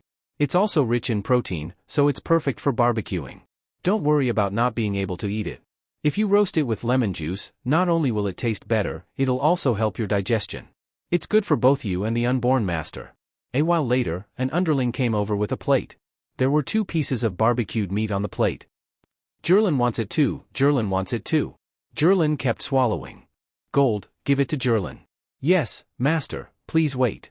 The underling returned and also brought a plate for Zhurlin. Delicious, delicious. Zhurlin's face was covered in barbecue sauce. Beep, beep, just then, there was the sound of a car horn outside. Hearing this, the underlings all ran back to the basement. Qinzhao also stood up to open the door. When he opened it, he saw Win Nip and 4. Win Nip, 4. Why are you here? Chen Zhao's expression was strange. If they came, then so be it. They didn't say anything. Smells so good? What are you eating? 4 walked past Chen Zhao and ran to the front yard. Aunt 4. Seeing 4, Jerlin grinned. Eat, eat, delicious. 4. Why are you here? When Fei Lai saw 4, she was still lying lazily on the recliner. But when she saw Win Nip come in, she immediately sat up from the recliner. Mom, why are you here? Can't I come to visit you? Grandma, you don't come to see Jerlin? Jerlin looked at Win Nip, pretending to be wronged. Baby, how can I not come to see you, my little baby? Win Nip hurriedly went up and picked up Jerlin. Grandma, eat, it's delicious. Good, oh, good. Win Nip's eyes brightened. Chen, what meat is this? Where does it come from? Do you have a stable supply? Don't tell me it's a rare supply. I'm sorry to tell you, Chen Zhao said helplessly. It's indeed a rare supply. Chen, give me your supplier's contact information. Win Nip looked at Chen Zhao in disbelief. Mom, Fei Lai immediately said. They have their rules. Don't make it hard for Chen. Okay, Chen, Win Nip said. Other than visiting Fei Lai, I'm also here to talk about your brewery. Have you produced any experimental products? Not yet. What do you think about the taste? Win Nip was actually here to ask about Chen Zhao's beer. Win Nip knew that Chen Zhao was a master brewer. Whether it was the Daydream, the Purple Brew, or the Nameless Wine, they were all the best in the market. Moreover, they weren't brands created by the market. They were truly famous for their taste and quality. It'll definitely taste better than the ones on the market, Chen Zhao said confidently. How's your brewery's production? At most 150,000 tons in the first year, Chen Zhao said. That's not enough. Increase production. Win Nip panicked. 150,000 tons wasn't even enough for Mara Supermarket's beer sales for half a year. She was also very confident in Chen Zhao's beer, so she wasn't worried about the sales. Chapter 1326. Supermarkets were the main sales channel for beer, and Mara Supermarket was famous for its alcohol. Alcohol had always been Mara Supermarket's biggest selling product. This was because Mara Supermarket was publicly recognized as the best channel for alcohol. Customers were more willing to buy alcohol from Mara Supermarket. Last year, Mara Supermarket sold 1/3 of all beer in California. It seemed like 33% of the market, but in reality, Mara Supermarket only had less than 10% of the market. However, beer took up 33%, and that was just beer. Other alcohol sold even more. Some varieties and brands even took up 90% of the sales, especially some expensive ones. This was especially true for some expensive wines. Customers were more willing to trust Mara Supermarket, so the sales of expensive wines were particularly high. Some foreign tourists who came to California would go to Mara Supermarket to buy a few bottles of expensive alcohol to bring back. This led to the sharp heads of the manufacturers trying to get into Mara Supermarket's shelves. On the other hand, Mara Supermarket's beer sales didn't have as much market share as other alcohol. There were many big brands, but other supermarkets had them too. They didn't have to go to Mara Supermarket to buy beer.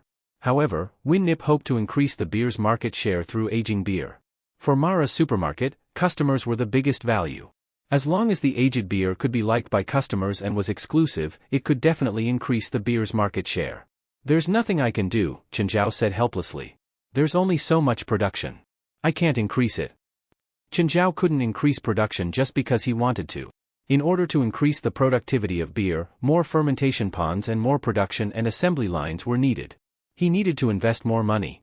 Chen Zhao was rich, but it didn't mean that he would invest in an unfamiliar and unproven industry. Even if he had a bright future, he would still invest a small amount in the beginning. If he could open up the market this year, he would consider investing more money to increase production. Chen, if you don't have money to expand production, I can lend you some. Win Nip really didn't want to miss this opportunity. To her, as long as the quality of the aged beer was good enough, it would definitely be a great tool to expand Mara Supermarket. Currently, Mara Supermarket only had stores in California and a few large cities like New York and Washington. It couldn't cover other small and medium-sized cities at all. But if she had aged beer, it would definitely be a great tool to expand. Then she would take out a lot of loans, and the Marla supermarket chain would cover the entire United States. Not to mention the annual output of 150,000 tons, even if it was increased by 100 times, it would not be enough. 150,000 tons is not enough to supply the local Mara supermarket in California. Win Nip, the beer hasn't been produced yet. It's too early to talk about this. Anyway, Chenjiao had made up his mind. The first step was to be steady. Moreover, Chenjiao would leave the production and management to Denver. Chenjiao had the right to make suggestions, not to control Denver's operations. Chen, you don't know how to do business at all. If you have the ability, you should seize the opportunity instead of slowly planning your strategy. In a year, your advantage will be gone. Once the other beer manufacturers analyze your beer recipe, they'll also change it. They can't change. The nameless wine has been on the market for a few months. Have you seen other manufacturers produce it? Chenjiao wasn't worried at all. Are you sure? Yes. I want all your beer to be supplied to Mara Supermarket, Winnip said. I can only say most of them. My friend's hotel needs my services too. I also have a restaurant that needs my services too. Chenjiao's Marina restaurant would definitely supply it. I don't care about your own business, Winnip said. Your friend's hotel doesn't need much beer. The rest is all mine. But this way, the value of my beer will be limited, Chenjiao said. If he only supplied it to one supermarket, the brand value would not be maximized. Even if Chenjiao was not too ambitious, he at least wanted to increase the value of his brand. Mara Supermarket was a big supermarket in California, but outside of California, its coverage was much lower. How much more value do you want with 150,000 tons of beer? Winnip rolled her eyes. I already said that I'm willing to invest in expanding production, but you don't want to. How about this? I'll give you the number of the person in charge of beer production and sales. You can talk to him. If he agrees, I can expand, but I can only double the production. As for next year's plan, we'll talk about it next year. Okay? I'll still say the same thing. If you need money to invest, you can find me. Right now, Mara Supermarket has quite a lot of cash. Mara Supermarket's operation was too good. Unlike in the past few years, she had been exhausted fighting for the market, let alone expanding her business. Several supermarket chains were not something that Mara Supermarket could compete with. Things were different now. Mara Supermarket had expanded its influence with its unique alcohol culture, so Winnip was very confident now. She did not expand blindly mainly because she did not want to dilute her shares too much. Moreover, the bank would not give Winnip a loan that was more than 10 times the market value of Mara Supermarket. Of course, Chenjiao also did not want his brewery to be controlled by someone else. Even if it was Winnip, Chenjiao still hoped to have it in his hands. Winnip was Fei Lai's mother, but she was talking to Chenjiao as a businesswoman.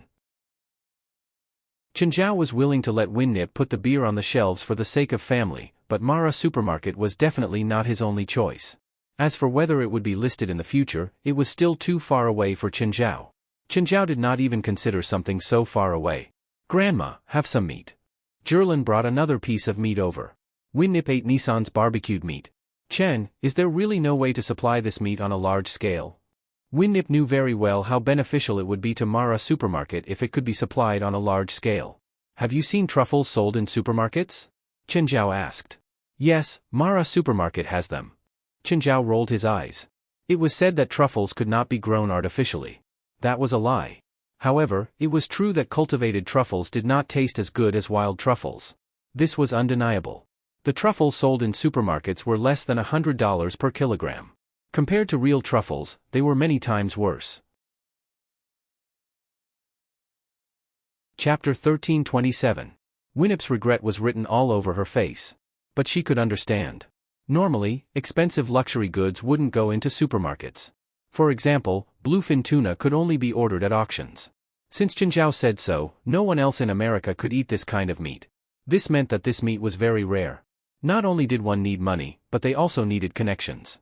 This kind of food indeed couldn't go into supermarkets. Winnip had come in a hurry and left in a hurry.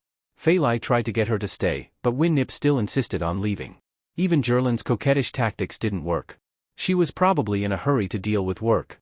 Managing a supermarket chain, there were indeed too many things for her to deal with. For stayed and enjoyed her rare vacation. Auntie, look at little Jerlin swimming. Little Jerlin can swim very far now. For knew that Jerlin usually swam in front of her house. But she didn't expect Jerlin to be so good at swimming. She could even swim further than her. This didn't mean that Jerlin's stamina was better than For's. It was just that Jerlin was small, so she needed less strength. And more often than not, little Jerlin floated on the surface of the water, not swam. But Jerlin could swim more than 1,000 meters in the middle of Mirror Lake. She would rest for a while before swimming back. This was already shocking to For. After all, Jerlin wasn't even a year old. She was so healthy and strong that For couldn't believe it. Fei Lai, do you and Chen Zhao train Jerlin? No. Jerlin usually plays with Walter and the others or swims by herself. Chen Zhao and I don't really restrict her. Will she exercise too much? For asked worriedly. It's not good for bone development. But thinking about it, Chen Zhao was here. He was an expert in medicine and kinesiology. Since he wasn't worried, For's worries were unnecessary. Lots of exercise wasn't necessarily good. Even adult exercise had to be controlled. Some athletes even had amazing results on the field when they were young. But after retirement or old age, all kinds of diseases would attack them like fierce beasts. Children had to be even more careful. Of course, proper exercise can promote growth. But if they exercise too much, it would affect their growth and health. In fact, for children, running and jumping every day was the best exercise. Deliberately training children may not be good for them. Chen Zhao and Fei Lai wouldn't restrict Jerlin most of the time. Apart from her personality, he would deliberately guide her. In other aspects, it allowed her to let go of herself. Little Jerlin, on the other hand, had been accompanied by Princess and the others since she was young. In the near future, she would also have a little brother or sister, so she would not feel lonely. Chen, what were the results of Fei Lai's pregnancy test? Fei Lai and her baby are very healthy. Then do you plan to have Fei Lai have a natural delivery or a C-section?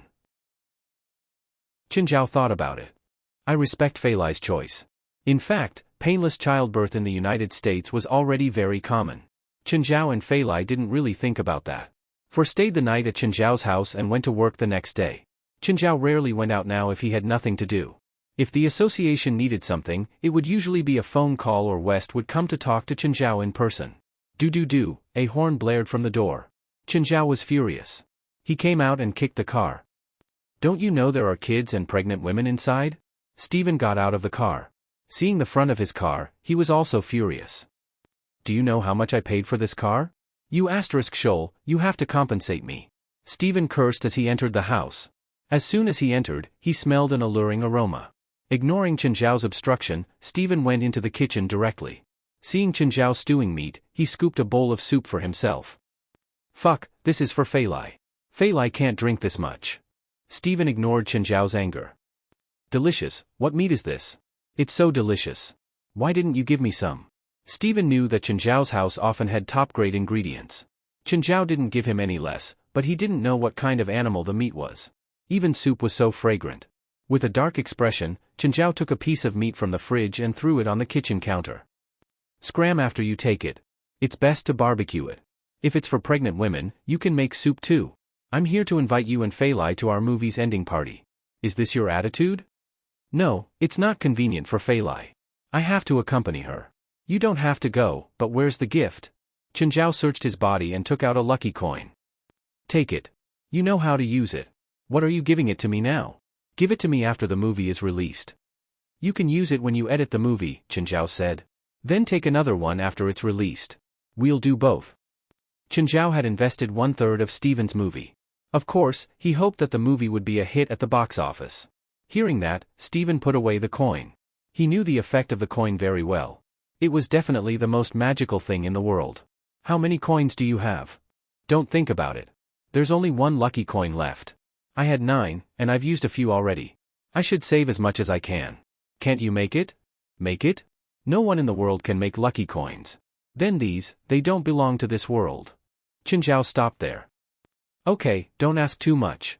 I'm waiting for the movie to be a hit. Suddenly, Chen Zhao slapped his head. Oh, I invested in a beer factory. Can I put my beer brand in it? Huh? How come there's no news of you investing in a beer factory? I just thought of it a few months ago, Chen Zhao said. Okay, I'll go shoot a few scenes. Oh, what's your brand? Do you have a brand? Mountain brand, Chen Zhao said. I'll have someone send the brand over. Chen Zhao picked up his phone and called Denver. Denver, send me the brand of our beer. I'll put our beer in my friend's movie. Mr. Chen, I don't think that's part of my plan. Right now, I don't have any money to invest in movies. If it's a niche movie, the effect won't be obvious. If it's a commercial movie with a large investment, the cost will be too high. It's not worth it. Is Stephen's new movie good enough? Free. Stephen, it's free, right? Chapter 1328. Stephen? Which Stephen? The most famous guy in Hollywood, Chen Zhao said. Mr. Chen, can you really insert our beer brand into Mr. Stephen's new movie? No problem. Denver didn't expect Chen Zhao to have such a wide network. He'd heard that a 5-second advertisement in Steven's movie would cost at least tens of millions of dollars. Moreover, it depended on the size of the brand. Not everyone could spend money to do it. Every manufacturer that could do it in Steven's new movie was a first-tier brand. Actually, according to normal business rules, even though Chen Zhao was the investor of the movie, he still had to pay if he wanted to do an advertisement. However, this movie was completely Chen Zhao, Steven, and Rasfa's playful work. Whether the movie would make a profit or not, they would decide it themselves. Chen Zhao would provide the cheating tools, Steven would be in charge of filming and editing, and Rasfa would be in charge of distribution. The movie hadn't been released yet, but it was already in PLM's distribution list. Since the producer of the movie didn't belong to the Big Six, PLM's commission was quite high as 15%. Even with Steven's name as a guarantee, PLM still asked for a high commission. This couldn't be helped. Hollywood had always been controlled by the Big Six. Even as PLM's chairman, Rasfa didn't have the right to decide how much the film would be distributed. However, with PLM's powerful network, the movie could earn at least 4,500 screens in the first 3 days when it was released in North America. They were still negotiating the distribution with the cinemas. Chen Zhao and Steven didn't need to discuss this. PLM would naturally help them. After all, PLM was the distributor. These were all things they had to do. The investment for the movie was around $60 million. Including the publicity fees, the total investment would be around $100 million. If it was just the North American box office, it would have to be above $220 million to make a profit. Even though the box office was in the hundreds of millions, it was actually rare for an original movie to exceed $200 million in North America. It was even rarer than $100 million. Even Steven couldn't guarantee that the movie would make a lot of money. Even if Steven's previous Sea of Fury did shock Hollywood, no one could guarantee that Steven could create a second miracle. Of course, Hollywood movies didn't just rely on box office to make money. If they only relied on box office profits, 95% of Hollywood movies would lose money. If it was a superhero movie, most of them still had to rely on peripherals, such as figurines and props. However, Steven's new movie did not have any side effects. Therefore, other than the box office, the only way to make money was through the sale of various copyrights, related books, adaptation rights, and DVD sales. Denver didn't send the ticket to Chen Zhao. Instead, he came to Chen Zhao's house personally. When he saw Steven chasing after Jerlin, his eyeballs almost popped out of their sockets. "Hello, Mr. Steven." "Hello, you are?" Steven looked at Jerlin, who had already run far away, and stopped in his tracks rather unwillingly. "I'm Denver, Mr. Chen's partner." Denver didn't think of herself as Chen Zhao's employee or subordinate. "Hello. I heard from Mr. Chen that you can help us market our beer brand in the movie. Is that true?" "Yes, I'm very close to Chen. We don't need to discuss such a small matter. Just give me the logo." Steven glanced at Chen Zhao in the front yard. "Come here and do me a favor." Steven suddenly lowered his voice. Denver froze for a moment, then followed behind Steven. Steven went to the kitchen and opened Chen Zhao's fridge. "Help me carry this piece of meat to my car." "Huh?" Denver was dumbfounded. Why did it feel like Steven was stealing? Fine, he'd listen to Steven for now. But this piece of meat was really heavy. After the two carried it to the car, Steven went in and carried some ingredients. "Tell Chen that I have something to do, so I won't be eating here." Steven was indeed a thief. Just as Steven was about to drive away, Chen Zhao discovered him. "Asshole, you stole from my fridge again." Without looking back, Steven drove away. Chen Zhao chased after him. "Asshole, give it back." Steven stuck out his middle finger from the window. Chen Zhao chased for a few hundred meters, but in the end, he could only watch Steven's car drive away with hatred. Denver was dumbfounded, but he could tell that Chen Zhao and Steven were very close. Seeing Chen Zhao return, Denver felt awkward too. After all, he was Steven's accomplice in stealing. "Mr. Chen, I have something to do." Denver left awkwardly. But he really didn't understand. With Steven's status, did he still need to steal from Chen Zhao's fridge? To him, it was just a friend's joke. Denver was more and more convinced that mountain beer would be a success. He also needed to get Mr. Product to produce some of it as soon as possible. If there was no product on the market after Steven's new movie was released, it would be a huge loss for them. After receiving the gold coins, Steven couldn't wait to start working. He felt that there were many ideas and concepts in his mind. He wanted to realize them all in the movie. To put it simply, it was like a fountain of ideas. Chen Zhao continued practicing Imperial Thousand Swords. In the battle against Kunkka, he used it for the first time. He wasn't familiar with it yet, but its power was starting to show. Kunkka's clone couldn't do anything before Imperial Thousand Swords. But Qinzhao also felt that Imperial Thousand Swords was lacking. It was indeed effective if the enemies gathered together. But if the enemies didn't gather together, Imperial Thousand Swords would be useless. For example, if the enemies attacked from 4 directions at the same time, Imperial Thousand Swords could only send out 2 waves of swords. As for being able to control it as he pleased, it was still a long way off. Qinzhao, pay attention to your breathing. Old Turtle sat on a rock and watched Qinzhao practice Imperial Thousand Swords. Breathing? What does breathing have to do with Imperial Thousand Swords? Of course it's related. Every movement you control has to be in sync with your breathing. The rhythm of your skill is very important.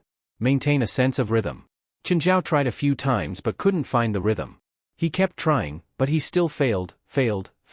Why was the rhythm so hard to grasp? Chapter 1329. Find the feeling, find the rhythm. After resting for half an hour, Qinzhao went back to practicing. Suddenly, Qinzhao felt his heartbeat and breathing. This was the rhythm. Qinzhao suddenly opened his arms. Instantly, the 1,000-stone sword split into 4. There was no chaos, no falling. So this was the feeling. Qinzhao finally felt what he'd ignored before after Old Turtle's reminder. Actually, it wasn't hard for Qinzhao to feel his heartbeat and breathing rate seriously. Qinzhao definitely couldn't do something that even a normal person could do. However, both heartbeat and breathing were very ordinary things.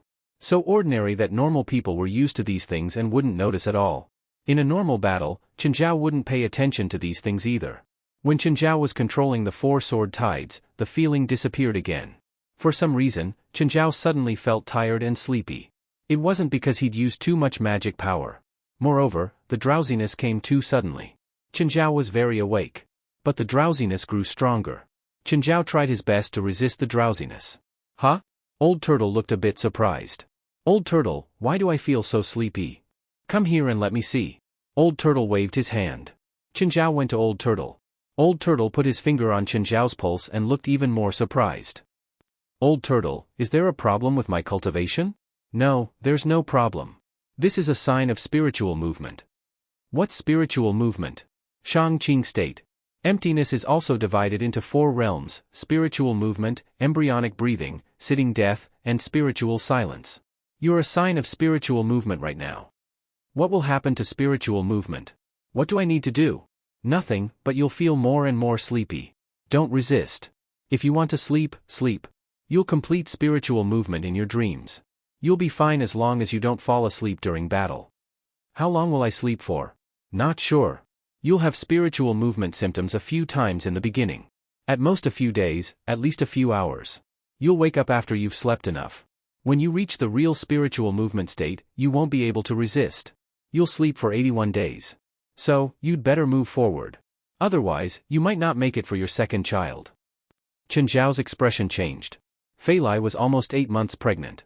This meant that she'd give birth in less than 2 months. He'd already missed Zhilin's birth. He didn't want to miss the second one. After leaving the river map, Qinzhao's heart sank. Chen, what's wrong? Fei Lai saw his worried expression. Fei Lai asked. Zhao, Fei Lai said. Chen. Fei Lai was immediately unhappy. Qinzhao's face clearly showed that he had something on his mind. Okay, I might fall asleep for no reason in the near future, and the longest I've slept for might be 81 days. I'm worried. Qinzhao couldn't let it go. You're worried that you won't see the birth of our child? Qinzhao nodded. It's hard for me to explain. It's like hibernation. I'm not sure when it'll come. Fei Lai could understand Qinzhao's feelings. No one would be happy. But even if Fei Lai wanted to help, she couldn't. She didn't know magic and childbirth wasn't something she could control. I think. I'm so tired. I'll sleep first. As he spoke, Qinzhao's eyelids suddenly sank. He felt endless pajamas swarming over him. Qinzhao remembered Old Turtle's words. Don't resist. Let nature take its course. Sleep. Qinzhao opened his eyes abruptly. He looked around. He was sleeping on the sofa. How long had he slept? Please don't be spiritual movement. Qinzhao climbed up and saw Fei Lai in the front yard. She was still pregnant. It seemed that he hadn't overslept. Whoosh, Qinzhao walked into the yard. Darling. Chen, you're awake. Seeing Qinzhao wake up, Fei Lai was overjoyed. Seriously, can you find a bed to sleep on next time? I told King Kong to move you to the bedroom, but he couldn't. Chen Zhao shrugged helplessly. Even he didn't know what state he was in when he slept. King Kong could barely move you to the sofa. Okay, sorry. How long did I sleep? Less than 2 days, Fei Lai said. Luckily, you told me earlier. Otherwise, I would have thought that something was wrong with you. Fei Lai said. Sorry to make you worry. You said you slept for 81 days. Do you just fall asleep like this? Yes. Chen Zhao nodded. Are you done sleeping now? Yes, I don't feel sleepy, but I'm not sure when I'll sleep again. What if you suddenly fall asleep when you're outside? Will it be dangerous? Darling, even if I fall asleep, I'll just be sent to the hospital. That's not necessarily true, Fei Lai said. Recently, there's a criminal gang that cuts kidneys in LA. Chen Zhao furrowed his brows. If you or Jerlin go out, you must have our pet with you. Got it? Yes, I know. West, I have something to tell you. Oh, what is it? In the future, I might fall into a deep sleep. It won't be longer than 3 months, so after I fall asleep, I'll leave the association to you. Understood, Guild Leader. Guild Leader, are you ill? No, it's because my power has reached a certain level. If you can reach my level in the future, you'll be the same. I see. West was confused. Would this happen when one's power reached a certain level? Anyway, West had never heard of it, nor had he seen such records in magic books. However, with Chen Zhao's power, it wouldn't be an exaggeration to say that he'd reached an unprecedented level. Therefore, it wasn't incomprehensible for this to happen. By the way, President, Leon got promoted. Mansari took over as the head of the Anti-Terrorism Security Department. Oh, got it, Chen Zhao replied calmly. Which department did Leon get promoted to? I don't know. I think it's a non-public department, West said. West said, President, Asalisa is also going to officially join the association. Leon didn't bring her with him when he was promoted. Okay, I know. Is Asalisa in any trouble? There might be some. Chapter 1330. Are the two of you sure you don't want to go back to school? Mansari looked at Li Mu and West Anna. The two girls had told him their thoughts after returning from the Toda Snow Mountain. They did not want to go back to school. They wanted to become Mansari's subordinates. Mansari thought about it. He was going to take up his post in the Anti-Terrorism Security Department. He was bringing his own team with him. However, there were not many people in his team. He could not control all the departments in the Anti-Terrorism Security Department. Li Mu and West Anna had been through life and death with him. Therefore, Mansari had enough understanding and trust in them. If the two of them joined his team, they could help him with some of the work. Yes, Colonel Mansari. We want to stay by your side, Li Mu said. All right, I accept you too. For now, I hope you two will be my assistants and follow me to the Anti-Terrorism Security Department, Mansari said. What are we going to do now? Mansari thought about it and said, I will introduce you to my people tomorrow. After that, we will go to the Anti-Terrorism Security Department's headquarters. Every new official would definitely have their own small team. Not to mention a department like the Anti-Terrorism Security Department. If they did not have their own team to take over, they would still keep their previous subordinates. When that time came, they would be a group of subordinates who only obeyed him on the surface but opposed him on the inside. Other than the two newcomers, Li Mu and West Anna, Mansari still had 4 old subordinates. The next day, Li Mu and West Anna met Mansari's subordinates. Let me introduce you to each other. Li Mu and West Anna are my confidants. They will take over the Anti-Terrorism Security Department with you in the shortest time possible, Mansari said. Mansari introduced, Tony, Abevo, Tommy, Ingis, they are all my old subordinates. The 6 of them began to get to know each other. Mansari said, I know the 6 of you from different eras. I have gathered all of you together to show my trust in you. I hope you won't disappoint me. Also, get ready. We are going to the Anti-Terrorism Security Department's headquarters now. Familiarize yourself with the place and communicate with your people. The 6 of them were excited. To be honest, they did not know what kind of department the Anti-Terrorism Security Department was. However, when they arrived at the headquarters of the Anti-Terrorism Security Department, they found that it was an office building with less than 10 floors. Moreover, the location was not a mysterious place. It was in the downtown area of Los Angeles, and it was quite prosperous. Colonel, are we going to work here from now on? This place looks more like a financial institution or a medium-sized company. All right, enough nonsense. Let's go in. After passing the security check, Mansari brought his people into the headquarters. After that, they went straight to the top floor. The entire top floor was filled with busy offices. This place was completely different from the military's command room. At this time, Asalisa walked out and welcomed Mansari and the others. "Hello, I'm Asalisa, Mr. Leon's assistant," Asalisa said. "Hello, Miss Asalisa. Do you plan to stay?" Mansari asked with a smile. "No, I've already handed in my resignation. I'll leave after the handover." Asalisa gave Mansari a meaningful look. She didn't expect Mansari to be so direct. Even if she didn't plan to stay, she still felt uncomfortable when Mansari asked her this directly. It was as if she was expelled from this place. Mansari was very satisfied with Asalisa's answer. "Is that so? What a pity. I really need a capable subordinate like you." Asalisa didn't feel the slightest sincerity from Mansari's words. Asalisa brought Mansari and the others to the minister's office. "Mr. Mansari, this is your office." Mansari went to the computer on the desk and began typing a password. Soon, a large amount of data and information appeared on the computer. "Mr. Mansari, if there's nothing else, I'll be leaving first." "Wait," Mansari suddenly called out to Asalisa. "Is there anything else?"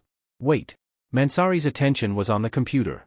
After a few minutes, Mansari finally raised his head. "I found that you seem to have touched a few documents that you shouldn't have." Mansari's gaze suddenly became unfriendly. "You've overstepped your duty. This is a task given to me by Mr. Leon. I didn't take the initiative to touch it. I'm just a liaison," Asalisa said indifferently. "I'm afraid your answer doesn't satisfy me. The secrets you've touched give me the right to execute you." Asalisa returned to her desk with a sweet smile and rested her arms on the table. "Mr. Mansari, do you think that after losing Mr. Leon's protection, you can make an example out of me? I only know that you broke the rules," Mansari said coldly. At the same time, he took out his gun and pointed it at Asalisa's head. "Do you have anything else to say? Mr. Mansari, do you really think that you can do whatever you want?" The Mansari loaded the pistol. "Are you testing my courage?" Asalisa raised her right hand. There was a ring on it. "Do you know what this ring represents?" Mansari frowned. He had a vague impression of it, but he couldn't remember where. "The supernatural organization," Limu suddenly shouted. Asalisa looked at Limu and praised him. "Smart girl." Mansari's expression changed again. The supernatural organization. To him, it was a nightmare that couldn't be erased. "You're an informant planted by the supernatural organization around Leon? You can say that." Asalisa didn't need to hide anymore. West had already given her an answer. She was allowed to return to the supernatural organization. She wasn't abandoned. The supernatural organization treated her as a part of it. Asalisa was glad that she didn't make the wrong choice. "By the way, I also know about the tower-bearing Snow Mountain incident. Not only do I know everything. If you don't want to be fired the next day, you better behave." Haha. Asalisa looked at Mansari's expression as if his parents had died and laughed. What an interesting expression. Chapter 1331. Both Leon and the supernatural organization had hidden the truth about the Big Tower Snow Mountain incident. By hiding Mansari's negligence, the situation wouldn't have worsened. As long as Mansari didn't expel West, the supernatural organization would take over. But Mansari's pride and arrogance caused the situation to worsen. In the end, he even released Kunkka. In the key report, it only stated that there was a misunderstanding with the Belvos. Now, the misunderstanding had been resolved. The Belvos had also returned to their original habitat. But Mansari's role in this incident wasn't there. And the supernatural organization had this information in their hands. If it was just a difference in power, Mansari might have the determination to die together. But now, it wasn't just a difference in power. More importantly, the supernatural organization had something on him. It was fine if both sides were at peace. But if they had a dispute or even a conflict, then Mansari's but wouldn't be so comfortable. Especially since Kunkka had escaped and was still hiding in the Snow Mountain. Mansari had always suspected that Kunkka's escape was done on purpose by the supernatural organization. Now, whether it was intentional or not, it would become a sword of Damocles hanging over Mansari's head. To put it bluntly, the relationship between Mansari and the supernatural organization had been reversed. Mansari was angry, but he didn't dare to face the supernatural organization directly. At first, he had planned to use Asalisa to establish his dominance. But he didn't expect Asalisa to be from the supernatural organization. Seeing Asalisa leave, Tony asked in a low voice, "Boss, are we just going to let that arrogant woman leave?" "Forget it," Mansari said. There's no point in fighting them now. Mansari didn't want to explain further. After all, the fewer people who knew, the better. Even though they were his confidants, he didn't want to share his weakness. Them? Who are they? Is it that so-called supernatural organization? I'll go kill them now. I said, this ends here. Don't talk about it anymore, Mansari said with a frown. Other than Limu and West Anna, the other four didn't understand what was going on. Mansari waved his hand. You guys go to your assigned people and take control of the headquarters as soon as possible. Knock knock. At this time, a man wearing glasses came to the door with a report in his hand. He looked like a clerk. Hello, Mr. Minister. I'm Chris Moore from the Incident and Coordination Department. Hello, Mr. Chris. How can I help you? I'm here to give you a copy of the current emergency reports. One of them is Grade A, Midnight Kidney Cutter. Because this matter has caused social panic, it needs to be dealt with urgently. At present, the police have increased the number of people on night duty and patrol work, but so far, there are no clues to be found. Yes, report this incident to me in detail. So far, there have been more than 30 victims. Before the victims were killed, they would disappear for 1 to 2 days. Then, when they reappeared, they would appear in various trash cans in the city. Most of them died because they were not rescued in time. There are only 4 survivors, 2 of whom are conscious. They are currently receiving treatment in the hospital. Midnight Kidney Cutter is the name given by one of the survivors. What about the statements of the 2 survivors? One of the 2 survivors didn't know much about the whole process. He only remembered that he was drunk in a bar after midnight and lost consciousness. When he woke up, he was already in the hospital. Chris Moore said, the other survivor was lucky. His process of being kidnapped was similar to the previous survivors. He remembered that he was drugged with wet wipes and woke up once during the kidnapping. He recalled that he was in a place similar to a slaughterhouse. He and the other victims were all hung up. A burly man dressed like a butcher used a butcher's knife to cut open their stomachs and took their kidneys. Did he see the murderer's face clearly? No. The environment was very dark at that time. He couldn't even tell the time. Did you find the murderer's hair, blood, or fingerprints? No. We can investigate the slaughterhouses in Los Angeles and the surrounding areas. According to what you said, when the murderer committed the crime, there would be more than one kidnapper. There would be many kidnappers, so it's not difficult to investigate, Inges said. In fact, the police have already investigated and did not find any slaughterhouses suspicious. In addition, according to the victims' statements and descriptions, the first crime scene doesn't look like a common mechanized slaughterhouse. It looks more like an old slaughterhouse. Many of the facilities are very old. The slaughter plan that the United States implemented now was to first rush the cattle, sheep, and pigs into an electric shock room, then electrocute them with high-voltage electricity before slaughtering them. The whole process was very clean and efficient. At least, the animals did not feel any pain when they were killed. This was also the merit of the Animal Protection Association. Any private slaughterhouse was illegal. Butchers nowadays didn't cut open animals' stomachs. Instead, they controlled machines and skinned animals like an assembly line. In other words, the first crime scene is probably not a slaughterhouse. It's just that the murderer made it look like a slaughterhouse. Could it be a criminal organization that sells organs? Logically speaking, the murderer could directly kill all the victims, but they didn't do so. This is different from the style of human organ traffickers. These human organ traffickers won't just cut off the victim's kidneys. They'll be greedier. From the eyeballs to the heart to the kidneys, they might even be their targets. So, for the time being, we can rule out human organ traffickers. If it's not for profit, then does it mean that the murderer finds pleasure in it? Or is he just a psychopath? Mansari thought for a moment. Which hospital are the 2 survivors in? St. Fu Lyman Hospital. They're currently under police protection. Go through the procedures. I want to see them in person, Mansari said. After all, this was not a small case. Since it had already caused social panic, the Anti-Terrorism Security Department was responsible for it. Chapter 1332. English, come with me to the hospital. English used to be a member of the military's Criminal Investigation Division.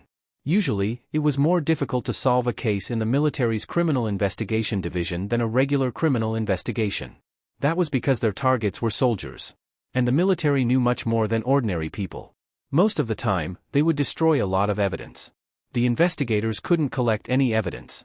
As the top investigator of the military's Criminal Investigation Division, English had solved many military crimes. That was why it was natural for Mansari to ask English to help. The two went to the hospital and met the survivor. "Hello, Mr. Corman," Mansari said. "We're the police. We have a few questions for you." The survivor, Corman, turned around and looked at Mansari and English with lifeless eyes. "You've asked me many times. This time, I've asked someone else. I've told you everything I know." Corman's tone was impatient, and he seemed to be out of breath. It was understandable. After all, his kidney had been cut. "Mr. Corman, we want to help you." "Help me? Help me find my kidney? Or help me get a transplant?"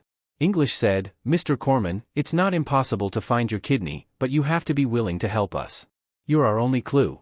If you give up, I'm afraid there's no hope of catching the murderer and finding your kidney." Corman struggled to stand up. Both of his kidneys had been cut off. He had to rely on machines for excretion. If he couldn't find a transplant soon, he would probably die. "If you have anything you want to ask, ask away. Can you explain the circumstances of the crime scene again? The more detailed, the better," English said. Corman took a deep breath and started again. He had repeated this process many times. He had basically said everything he could remember. There was nothing new. "Were you fully conscious at that time, or were you only half conscious?" English asked. "Conscious," Corman said. "Did you feel hot or cold?" "Hot, dry," Corman answered. "The murderer drugged you. Did you feel a pungent smell?" Corman froze. He frowned and tried to recall. After a while, he nodded. "Yes, it was pungent." "Are the interior lights incandescent or fluorescent?" "Incandescent lamp, but the intensity should be very low. The light is dark yellow." Mansari went over to India and looked down at India's notes. However, he realized that India was not taking notes, but drawing pictures. Inges showed Corman the picture he had drawn. "Is this how the crime scene looked like? Or is there something wrong?" Corman's expression changed drastically. His body trembled uncontrollably, and his eyes were filled with fear. Once again, Indies brought him back to that horrible slaughterhouse. "Mr. Corman, thank you for your cooperation." Mansari and Inges walked out of the ward, and Mansari asked, "How was it? Did you find any clues?" When the murderer kidnapped the victim, he used Doflurin, which can quickly knock people out and has a strong pungent smell, English said. According to the victim's description, he felt hot and dry. The temperature in Los Angeles during the day is about 19 degrees Celsius and 11 degrees Celsius at night. During the day, there will be a certain degree of warmth, but he won't feel hot and dry. Heat usually occurs when the humidity is high. There has been no rainy weather in Los Angeles and the surrounding areas for the past 5 days, so people will feel hot and dry. There is only one possibility. The first crime scene was not on the ground, but in a cave, and it was at least 10 meters underground. Only this kind of environment would make people feel hot and dry. The murderer deliberately arranged the cave to look like a building, but because it was randomly arranged, it looked quite simple and crude. The dim yellow light was very bad for lighting, but it had a stronger impact on the blood. So, the murderer deliberately used a dim yellow incandescent lamp. Even if someone woke up halfway, they would only notice the body on the chopping board, the blood stains, and the murderer, and ignore the surrounding environment. This is mainly because human senses have a focusing effect. People will only pay attention to the information that their subconscious mind thinks is important. Needless to say, Mansari was amazed by English's analysis. Mansari listened to Corman's answer, but he could not think of any clues. But English had actually analyzed so many clues. Mansari had worked with English in the past, so he knew how good English's deductive abilities were. The elevator door was about to close when a hand suddenly blocked it. "Wait." Chenjiao walked into the elevator. But when he looked up, he realized that Mansari was actually standing in the elevator. Mansari's expression also froze. His expression suddenly became unnatural. Chenjiao was expressionless. He yawned and waited for the elevator to reach the first floor. He was here to treat a patient. But during the treatment, he did not seem to be in a good mood. The sleepiness came again, and he barely finished the treatment. Confused, English looked at Mansari. "You know that person?" English looked at the yawning person in front of him. It was obvious that they knew each other. India sensed it from the first moment they looked at each other. But they were definitely not friends. Mansari had been very nervous just now. It was like a mouse seeing a cat. In fact, Mansari did not even dare to breathe for 30 seconds in the elevator. He was really afraid of that man. Just then, the man's body suddenly tilted and he fell to the ground. Soon, a female nurse ran over to help him up. She seemed to be asking what was wrong with him. The man shook his head and wobbled away. Why would Mansari be afraid of such a weak person? Looking at Chenjiao's back, Mansari was also slightly confused. Mansari ignored India's question. Just as Chinzhou was about to drive back, he received West's call. President, Asalisa has officially returned. We're going to hold a welcoming party for her tomorrow night. Oh, okay. I'll remember. I'll go. Chinzhou hung up and suddenly felt even more sleepy. No, he could not drive anymore. Chinzhou forced himself to stay awake. He parked the car by the roadside and picked up the phone. Hey, Fei Lai. I feel sleepy again. Chinzhou did not even finish the call. He yawned and lay down on the passenger seat. Chapter 1333. When the hooded man pressed the handkerchief on Chinzhou's face, Chinzhou didn't resist at all. Then, the hooded man took out a jar. There was a colorful lizard in the jar. The lizard was only an inch long, but when it opened its mouth and rolled its tongue at Chinzhou, his body actually started shrinking. Then he was sucked into the lizard's mouth. The hooded man put the lizard in the jar and left. He still had to find a second target. Hello, Mr. West, it's Fei Lai. Is Chen at the headquarters? No, Ms. Fei Lai. Didn't the president come home? No. He said he was sleepy on the way. I think he's asleep now. He didn't pick up my call. West thought about it. Chinzhou had told him before that he would suddenly feel sleepy. He would suddenly feel sleepy, and he might really have fallen asleep on the road. Ms. Fei Lai, I'll send someone to find the president. Okay, thank you, Mr. West. Finding Chinzhou's car wasn't difficult at all. In less than 3 hours, West found it through the traffic control files. Chinzhou's car had been parked illegally on the side of the road for more than 4 hours. The traffic police had given him a ticket. But Chinzhou was nowhere to be seen. West checked all the hospital records but didn't find anything about Chinzhou. Did something happen to the guild leader? Wester wondered inwardly. Thinking of this, West found it funny. Accident? Even if he was asleep, Chinzhou was still a monster. Perhaps he was hiding somewhere to sleep. India, do you have any clues? Right now, LA's public surveillance coverage is 55%, but there are no surveillance cameras at all the locations where the victims were kidnapped. This can only mean one thing. The culprit knows the location of the public surveillance cameras very well. Either the culprit is from the police or an electronic company. India suddenly paused. LA's public surveillance facilities are all contracted to private companies. Boss, can you help me find the locations of all the victims? Mansari quickly found a map with each point marked out on it for Indith. Here. India studied the map for a long time. Boss, look at the locations. They're all concentrated in this area. What happened to this area? The surveillance equipment in Los Angeles started 12 years ago. A total of 3 companies won the contract. These 3 companies are responsible for this area, and this area respectively. Mansari immediately understood after hearing Injus's words. This area is where the midnight kidney cutters commit their crimes. Which company is in charge of this area? Thomas Electron. Let's go to Thomas Electronics right now. We can't go now. We aren't sure who did it. If we go there rashly, we might be noticed by the murderer. We have to find out who has access to the blueprints of the area covered by the surveillance equipment. These blueprints are either the company's shareholders or the company's engineers. In short, the scope shouldn't be too big. Let's find out which of these people are suspicious, Injus said. You're right. Mansari nodded. Although it wasn't the first time India had discovered India's talent. However, one had to admit that Injus was indeed very good at solving cases. He had no clue at all, but English was able to find so many clues. India and Mansari returned to the headquarters and sent people to investigate the higher-ups of Thomas Electron Company. As a counterterrorism department, the Anti-Terrorism Security Department not only had powerful armed forces, but also powerful intelligence-gathering capabilities. After a tiring night, Mansari carried a large stack of documents and placed them on India's table. Injus, through our intelligence gathering, we found that many people in Thomas Electron Company have access to the blueprints. Other than the shareholders, there are more than 30 engineers and normal employees who have access to the blueprints. Including the shareholders and higher-ups, there are more than 50 people. 50 people. That's not a lot, Injus said. Then, Injus began to look through the documents. I've already roughly looked through them. I didn't find anything wrong with them. Injus ignored Mansari's words and continued to search through everyone's files. 3 hours later, Injus separated 3 files and placed them to the side. Boss, I found 3 of them suspicious. I can't be completely sure yet. Injus brought the files of the 3 people to Mansari. Mansari picked up the files. I've looked through the files of these 3 people. I don't think there's anything wrong with them. Also, their bodies are very ordinary. They don't match the butcher's body described by the survivors.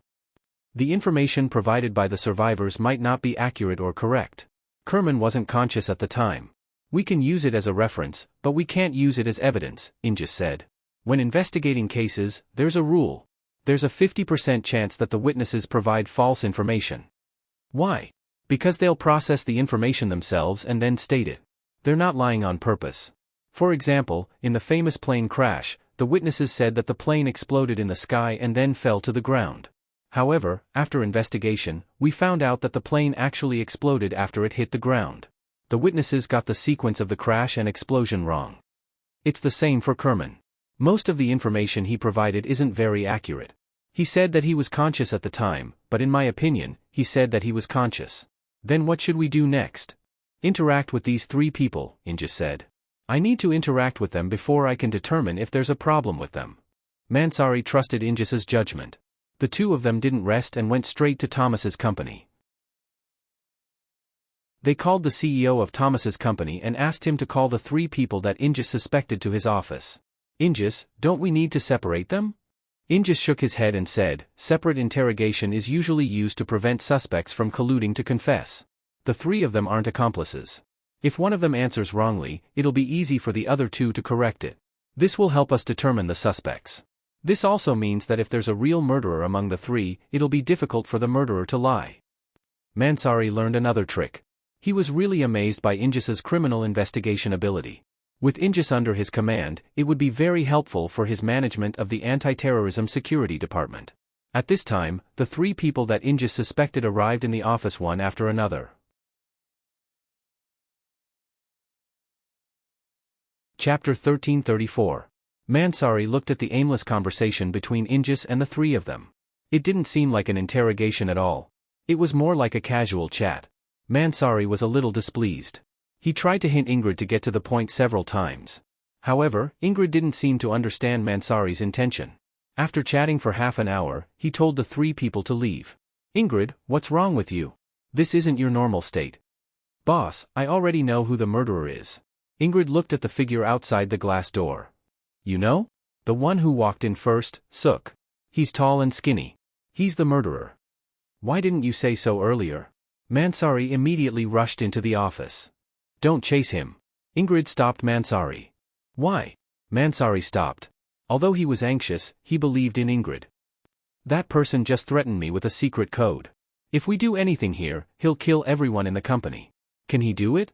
He's a butcher? No, he's an executioner. Ingrid felt something under the table, then threw it to Mansari.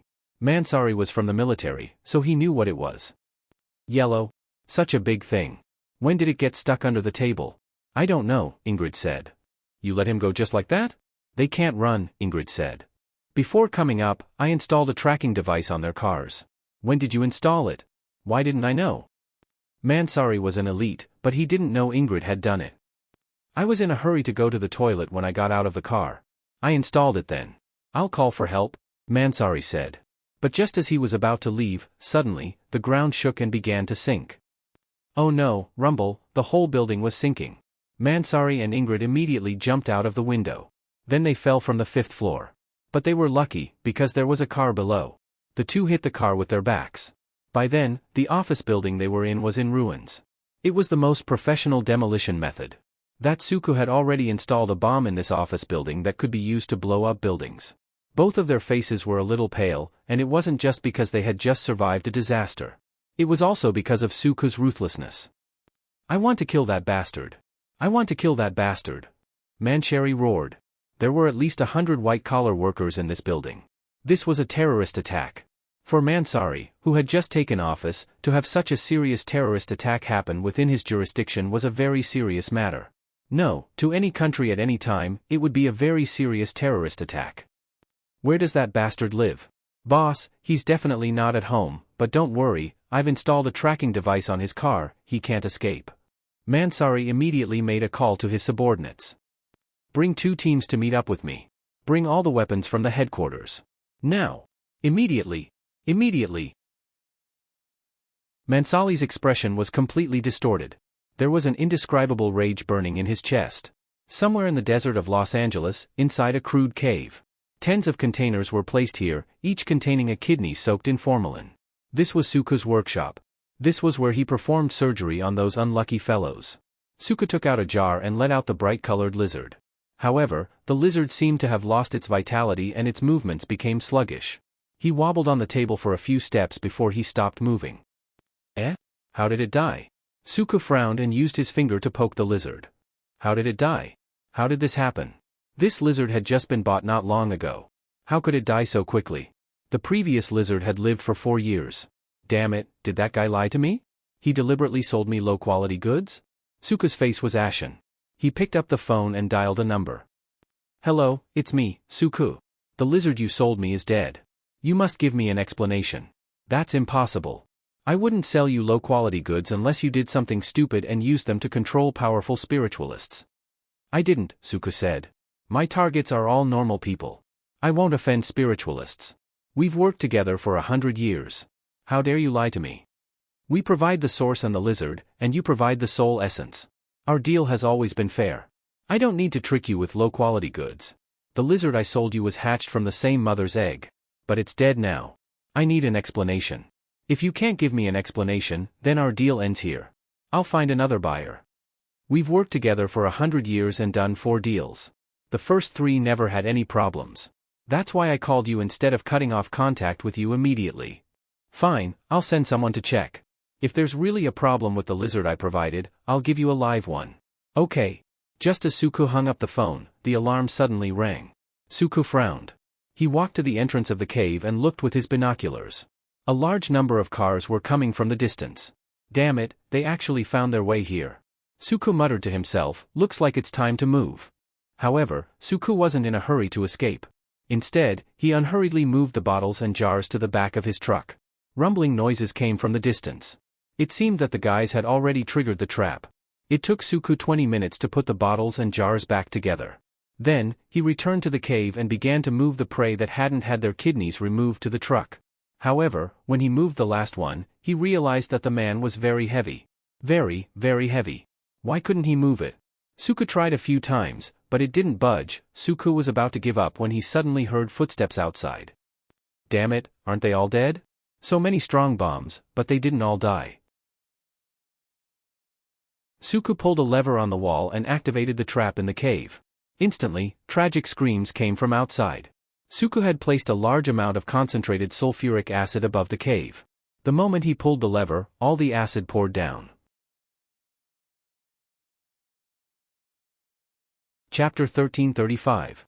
Scatter, scatter. Mansari felt as if a knife was twisting in his heart. However, his warning was too late.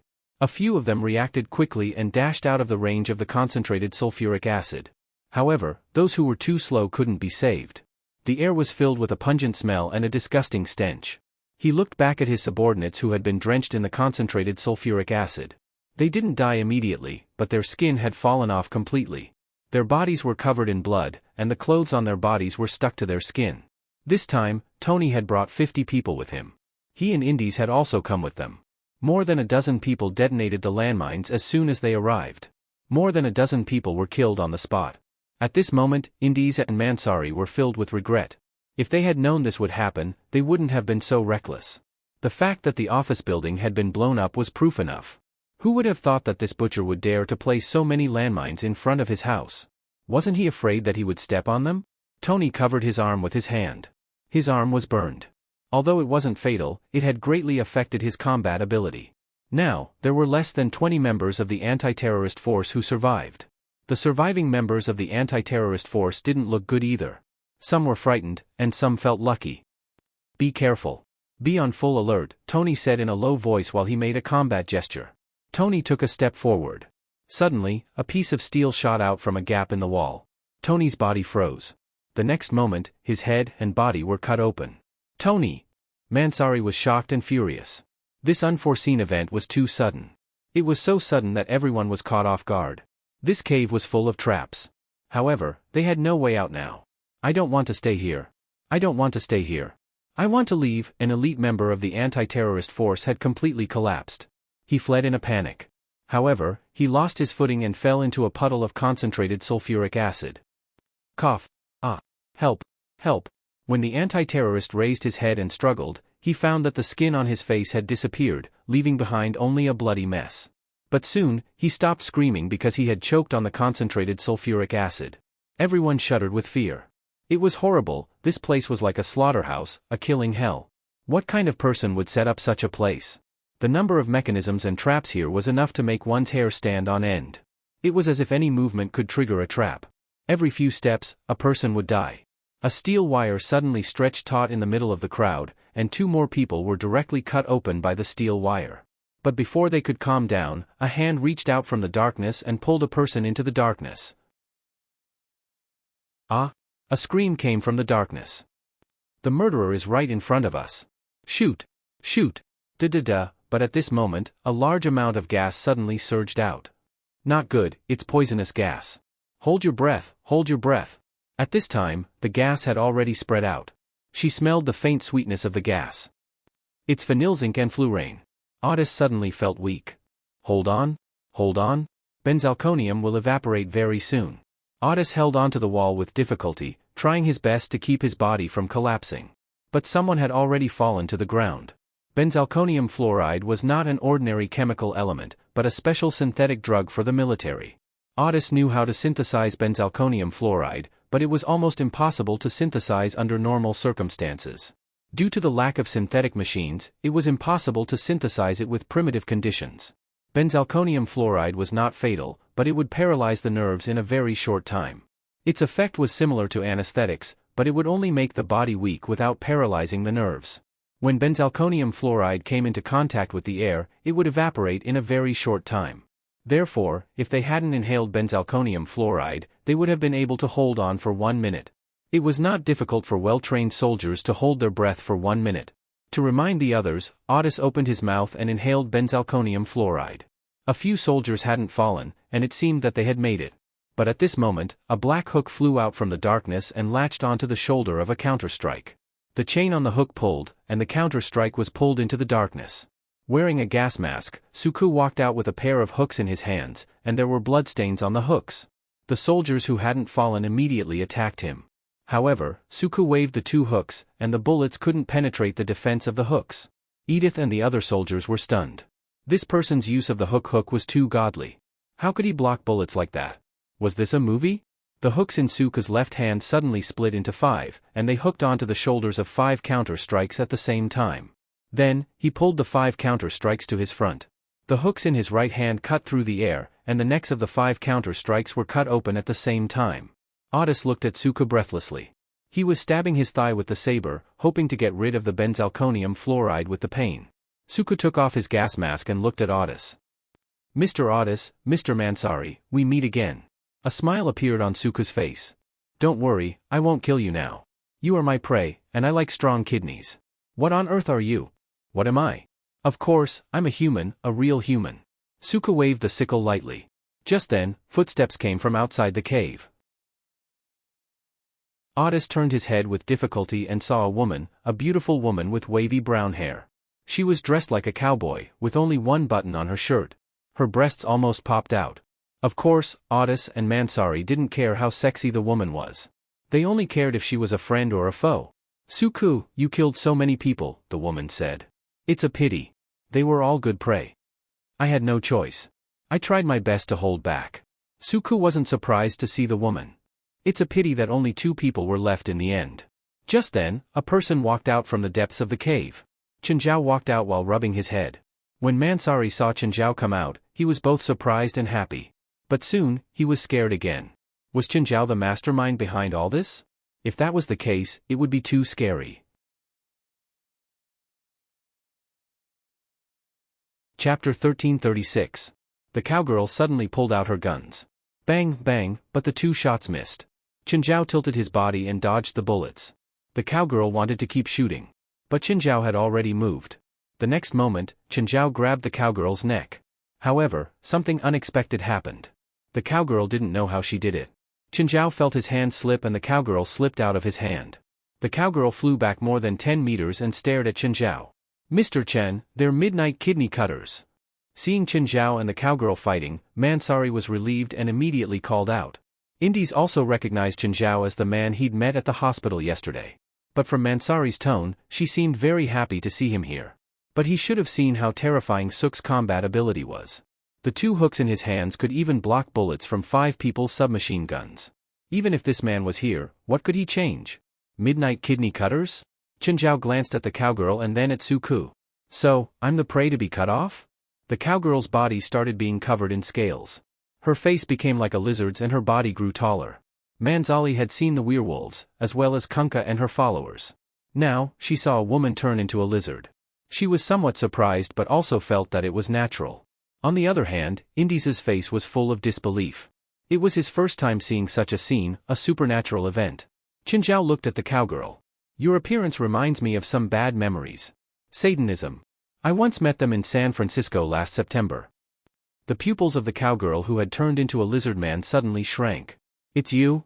You slaughtered the teachings of San Francisco? It's me. Looks like you're from Satanism too. You deserve to die, the lizard said. We see eye to eye on that. I'm different from those useless people in San Francisco. The lizard gave Suk, who was behind him, a look. I'll kill you in the cruelest way possible. Suk's hook shot toward Chenjiao's back. It's over. Indis couldn't bear to watch anymore. Suku's hooks accurately hooked onto Chenjiao's shoulders. He could foresee that Chenjiao would be dragged to Suk by Go Lien like the other Counter-Strike members, and then he would die tragically. The lizard man looked at Chenjiao. See? I told you, I'll kill you in the cruelest way. Are you trying to say, just because of this? Chenjiao smiled too. He looked at his shoulders. It looks cool. Colonel Mansari, what do you think of these accessories? Mansari glanced at Suk and realized that Suk was trying to pull Chenjiao away. But he couldn't move it. He thought back to his battle with Kunkka. Chenjiao could even catch the hundreds of tons of icicles. Compared to last time, this scene was indeed a little child's play. Hee. Although Mansari was a little weak at the moment, he still had to say something. Indeed, very handsome. Chenjiao turned his head and looked at Suku. Just hold on like this. When the ornaments fall off, it'll be your death. She stared at him in surprise. This man's tone was completely different from the drowsy man she'd met in the hospital. Then, Chenjiao looked at the lizard man. Can you tell me which Satanism sect you're from? Also, tell me your address. I can visit you later. The lizard man turned around to escape, but the next moment, her limbs were bound. The dark magma locked onto her limbs and pulled her backwards. She was pulled all the way to Chenjiao. Did I let you leave? The lizard man looked at Chenjiao, her eyes filled with hatred. My lord Satan will curse you. You'll sink into the nightmare that Satan gave you forever. Hee. Do you believe that even your master won't accept idiots like you? You dare to curse me? Chenjiao looked at the lizard man mockingly. I'm the most loyal servant of my lord Satan. Okay, good child of Satan, tell me where your hometown is. Do you think I'll betray my lord? Chenjiao thought about it. It seemed impossible to change a fanatic's attitude. Once a person viewed faith as their everything, they would indeed become fearless. If Chenjiao was willing to spend a few days or even longer torment her, he might be able to make her talk. But the price was a bit low. Whatever, I'll just kill you. Chenjiao looked at the lizard man. But I won't destroy your soul. You can return to Satan's embrace. Oh, remember to say hi to him for me. The dark lava suddenly poured into the lizardman's mouth. Her skin started turning black and her body kept spasming. But soon, the lizardman's body began to leak. After all, the lizardman was too weak. It couldn't withstand the corrosion of the dark lava at all. This lizardman wasn't even 1/10 of her mother's power. It wasn't easy to be corroded by the dark lava. Last time, Chenjiao had fought against the lizard men from Satanism. He knew that they had the ability to regrow broken limbs. If he only cut off their limbs or even their bodies, they might survive and even grow back. So, this time, Chenjiao killed the lizard man more directly. He didn't give her any chance to escape. He used the dark lava to corrode her vitality. The lizard man was tossed aside by Chenjiao like a rag. The lizardman's body started decaying. Finally, only black bones were left. However, they didn't look like lizards. Instead, they looked like human bones. Chenjiao turned to look at Suku. Suku was sweating profusely. He didn't know if he should continue pulling the chains. We can talk. I have a technique that can extract essence from human kidneys. The next moment, the dark lava sealed Suku's mouth. Chenjiao wasn't interested in Suku's sorcery. He also didn't want others to have evil thoughts. The fewer people who knew about this, the better. It would be best if it disappeared forever. Clang, Chenjiao tore off 2 hooks and played with them in his hands. You wanted to cut off my kidney, right? Chenjiao walked toward Suku step by step. Ugh. Suka shook his head with all his might, his neck constantly shrinking back. He could be cruel and cold-blooded to others, but he didn't have that kind of courage for himself. He wasn't truly fearless. Chapter 1337. Suk waved his arms. Intense pain attacked him. He'd lived for 120 years. 120 years. He'd always been careful. He never offended spiritualists. However, he'd offended the scariest spiritualist. Suk seemed to have found something. He slammed his arms heavily against the stone wall. Boom! Explosions kept coming from above the cave. Suk had detonated the self-destruct device. The cave wasn't big. 100 kilograms of yellow was enough to make it collapse. Chinzhao glanced above him. Then he pressed Suk's head into the stone wall and crushed it. Rocks kept falling from above. The cave was already showing signs of collapsing. Chinzhao glanced at Mansari and Indies. In the end, Chinzhao decided to take them out. If Mansari died, it wouldn't be good for the supernatural organization to have a new anti-terrorism minister. Chinzhao grabbed Mansari and Indies and charged out of the cave. Mansari and Indies saw the huge rocks fall on Chinzhao's head. Chinzhao didn't react at all. It was as if it wasn't rocks but cotton. Rushing out of the cave, Chinzhao threw the two onto the ground. "What's wrong with your bodies? Are you drugged?" "Benzodiazepine," Indies said. "Then I'll get better in an hour? How long did I sleep?" The two were speechless. "How would we know how long you'd slept?" Mansari was more curious about how Suk had caught Chinzhao. "I remember last time we met at the hospital," Chinzhao said. "Then I fell asleep on the way home. How long has it been?" "Close to 24 hours. I slept for another 24 hours? Chinzhao murmured. It seemed that he hadn't missed Osalice's welcome party. "Over there? That truck?" Mansari said with difficulty. "There's a victim inside." Chinzhao walked toward the car Mansari pointed at and strode toward the truck. But before he could take a few steps, a huge explosion came from the ground. Indies' expression changed. Chinzhao had stepped on a landmine. But when the dust settled, Indies realized that Chinzhao hadn't moved at all. Chinzhao stood where he was and patted the dust off his body, cursing. "There's a landmine here?" Chinzhao asked, turning his head. "Yes, please be careful." Chinzhao stomped down with all his might. The ground shook slightly. Then, the ground in front of them began to explode. Chinzhao's kick had thousands of tons of power, but it was difficult for him to transmit all of it. However, it was still possible to cause slight tremors in a small area. The landmines were buried under the ground, and their sensors were very sensitive. As long as the sensor was touched or moved, it would explode. However, Chinzhao wasn't sure if the landmines ahead had all exploded. Chinzhao stomped on the ground a few more times, causing a few sporadic explosions. Only then did he walk toward the truck. But when Chinzhao opened the carriage, he saw a few people stacked together. One of the women was conscious. When she looked at Chinzhao, her eyes were filled with fear. But Chinzhao ignored her. Instead, he looked into the depths of the carriage. When Chinzhao saw that the carriage was filled with kidneys soaked in formalin, the turbid smell made him turn around and vomit. He really vomited. The smell was really disgusting. In the end, Chinzhao had no choice but to cover his nose with his shirt and get on the car. He dragged everyone off the car one by one. The people in the car weren't dead or injured. They were all drugged. One of the women had already woken up, but the others were still unconscious. "Don't kill me. Don't kill me," the woman kept screaming. She looked very terrified. "If you scream again, you'll be the next victim." Sometimes, making people shut up was much more effective than threatening them. Not long after, Indies and Mansari regained their mobility. They walked over. Chinzhao looked at them. "I'll leave this to you. I'm leaving." "Wait, Mr. Chen." Chinzhao turned to Mansari. "Is there anything else? Mr. Minister? We're not enemies." Mansari decided to step forward and express her goodwill to Chinzhao first. Chinzhao thought about it and said, "If possible, I don't want to either. It's just that I don't trust you." Just a moment ago, they wanted each other dead. They wouldn't let bygones be bygones just because they weren't enemies, right? Chinzhao wasn't that naive. It was good that everyone could coexist peacefully. But Chinzhao wouldn't let his guard down. Just like the old saying in China, one shouldn't have the intention to harm others, but one must always be on guard against others. Chinzhao first called Fei Lai to tell her that he was safe. He hadn't even finished the call yesterday before he fell asleep. Just then, Chinzhao received another call. "Hey, handsome, what's up? You just sent my believer to me, and I learned some things from her." "Huh?" Chinzhao was surprised. What kind of information did the handsome guy get from his believer? "One of my subordinates betrayed me. You didn't kill him. He hid. He's not very strong, but even I have to admit that he knows how to hide, the handsome guy said. The handsome boy said, however, he also knows that he can't hide forever, so his plan is to hide in the human world. The Satanism was founded by him. In my name, he used some unknown method to contact humans, and that human thought he was me. So the ultimate goal of Satanism is to summon your subordinate to the human world? A demon of his level can't go to the human world, the handsome guy said. So or rather, what do they want to do?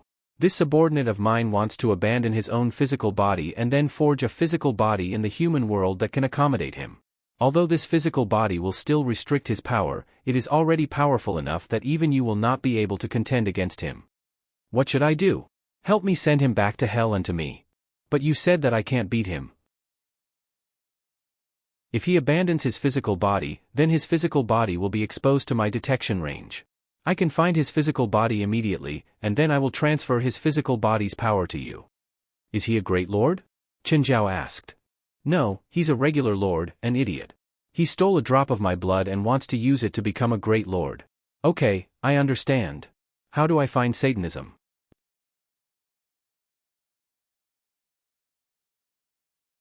Chapter 1338. When he got home, Fei Lai was very happy to see Chen Zhao come back. She was a bit worried, but she wasn't too frightened. She knew that even if Chen Zhao was asleep, he wouldn't be in any danger. He just slept for 24 hours, so he was still very energetic. Chen Zhao didn't know when he'd fall asleep again. Because of Nimble, Chen Zhao's schedule was completely messed up. Fei Lai made Chen Zhao a cup of coffee, but Chen Zhao held the cup and didn't drink it. He just stared at the steam in a daze. On the other hand, Chen Zhao was thinking about what the handsome guy had told him. In the end, Chen Zhao decided to enter the river map and ask Old Turtle for advice. Old Turtle, I have something to ask you. Chen Zhao told the whole story. Of course, he purposely avoided mentioning the handsome guy's identity. He only said that he was a very good friend. It's a good thing for you, Old Turtle said. Oh? How is it good? Usually, you have to return someone else's power, and there's interest, Old Turtle said. Old Turtle said, that's why there's a sacrifice. But you're borrowing power that doesn't belong to anyone. It's like if you go to a public place and make a scene, you'll have to pay the price. But if you go to the wilderness, no one will care even if you take a dump anywhere you want. Old Turtle's words reassured Chen Zhao. Old Turtle paused and continued, of course, it's not all good. Of course, it's not entirely a good thing. After all, this power is lent to you, so it won't become your power. And according to what you said, the other party's strength is much higher than yours, which means that you have to bear this power that doesn't belong to you. When the power is in your body, there may not be any side effects, but if the power leaves your body, then the side effects will follow. An ordinary person may be able to carry 200 or 300 kilograms of things with the help of others, but when the things are put down, it's very likely that they will break bones or even be paralyzed. So, I might hurt myself when I use someone else's power. Yes. Old Turtle nodded. So, you need to train your body. Even though your body is much stronger than humans, it's not enough for many powerful beings. You need a stronger body. What should I do? One is to directly increase your power, Old Turtle said. The other is to be attacked and take damage. You're just a meat shield? That's right. Then why don't you come? I can't. The difference between us is too great. I might fail. It seemed that he still had to think of a way himself. Right, don't I have a large number of warheads and bombs? Old Turtle, hit me with these things. Hey, that's a missile, right? How did you get these things? Old Turtle had seen them on TV before, but he had never seen the real thing.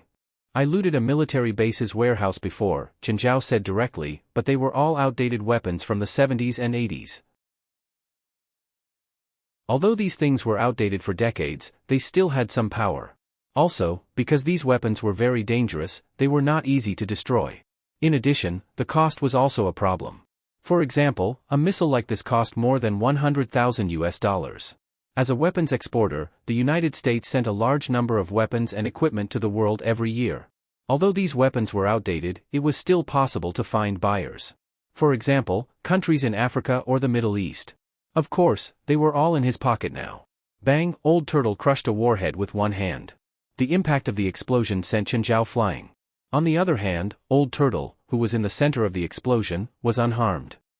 So powerful, Old Turtle exclaimed. Old Turtle sighed. Maybe one day, humans can really invent weapons that can destroy the world. Most of these weapons were mounted or airborne weapons. They weren't long-range warheads. Generally, the warheads of load-borne and airborne missiles were used for small-scale attacks in areas, and the vehicles were usually airplanes or tanks. Long-range warheads were mounted on rocket propellers. Usually, those mounted on rocket propellers weren't missiles, they were nuclear warheads. Qin Zhao stood up again. The impact of the explosion was indeed terrifying. But the power was perfect for him. Old Turtle picked up another warhead. Don't use your spiritual chi to block. Use your body to take the impact. Qin Zhao grinned. He'd instinctively used magic defense just now. If he took it head-on, he would probably be injured. The warhead of this missile was very powerful. Bang! The moment the warhead exploded, Qin Zhao felt pain in his abdomen. Then he was sent flying. Qin Zhao climbed up with difficulty. Looking down, he saw a metal fragment in his abdomen. The muscles on his face were all scrunched up. Old Turtle walked up to him. You're hurt? What do you think? Qin Zhao sat on the ground. He pulled out the metal fragment and tossed it aside. Qin Zhao hadn't felt hurt in a long time, but he was really hurt this time. Qin Zhao had estimated that if he was attacked by a missile, even with the protection of Qingyi armor and dark lava, 10 missiles of this power would heavily injure him. If he did not have any protection, 3 missiles would be enough to seriously injure him. Of course, under normal circumstances, he wouldn't stand there like an idiot and let the missiles hit him. Qin Zhao healed in the river map for 3 days.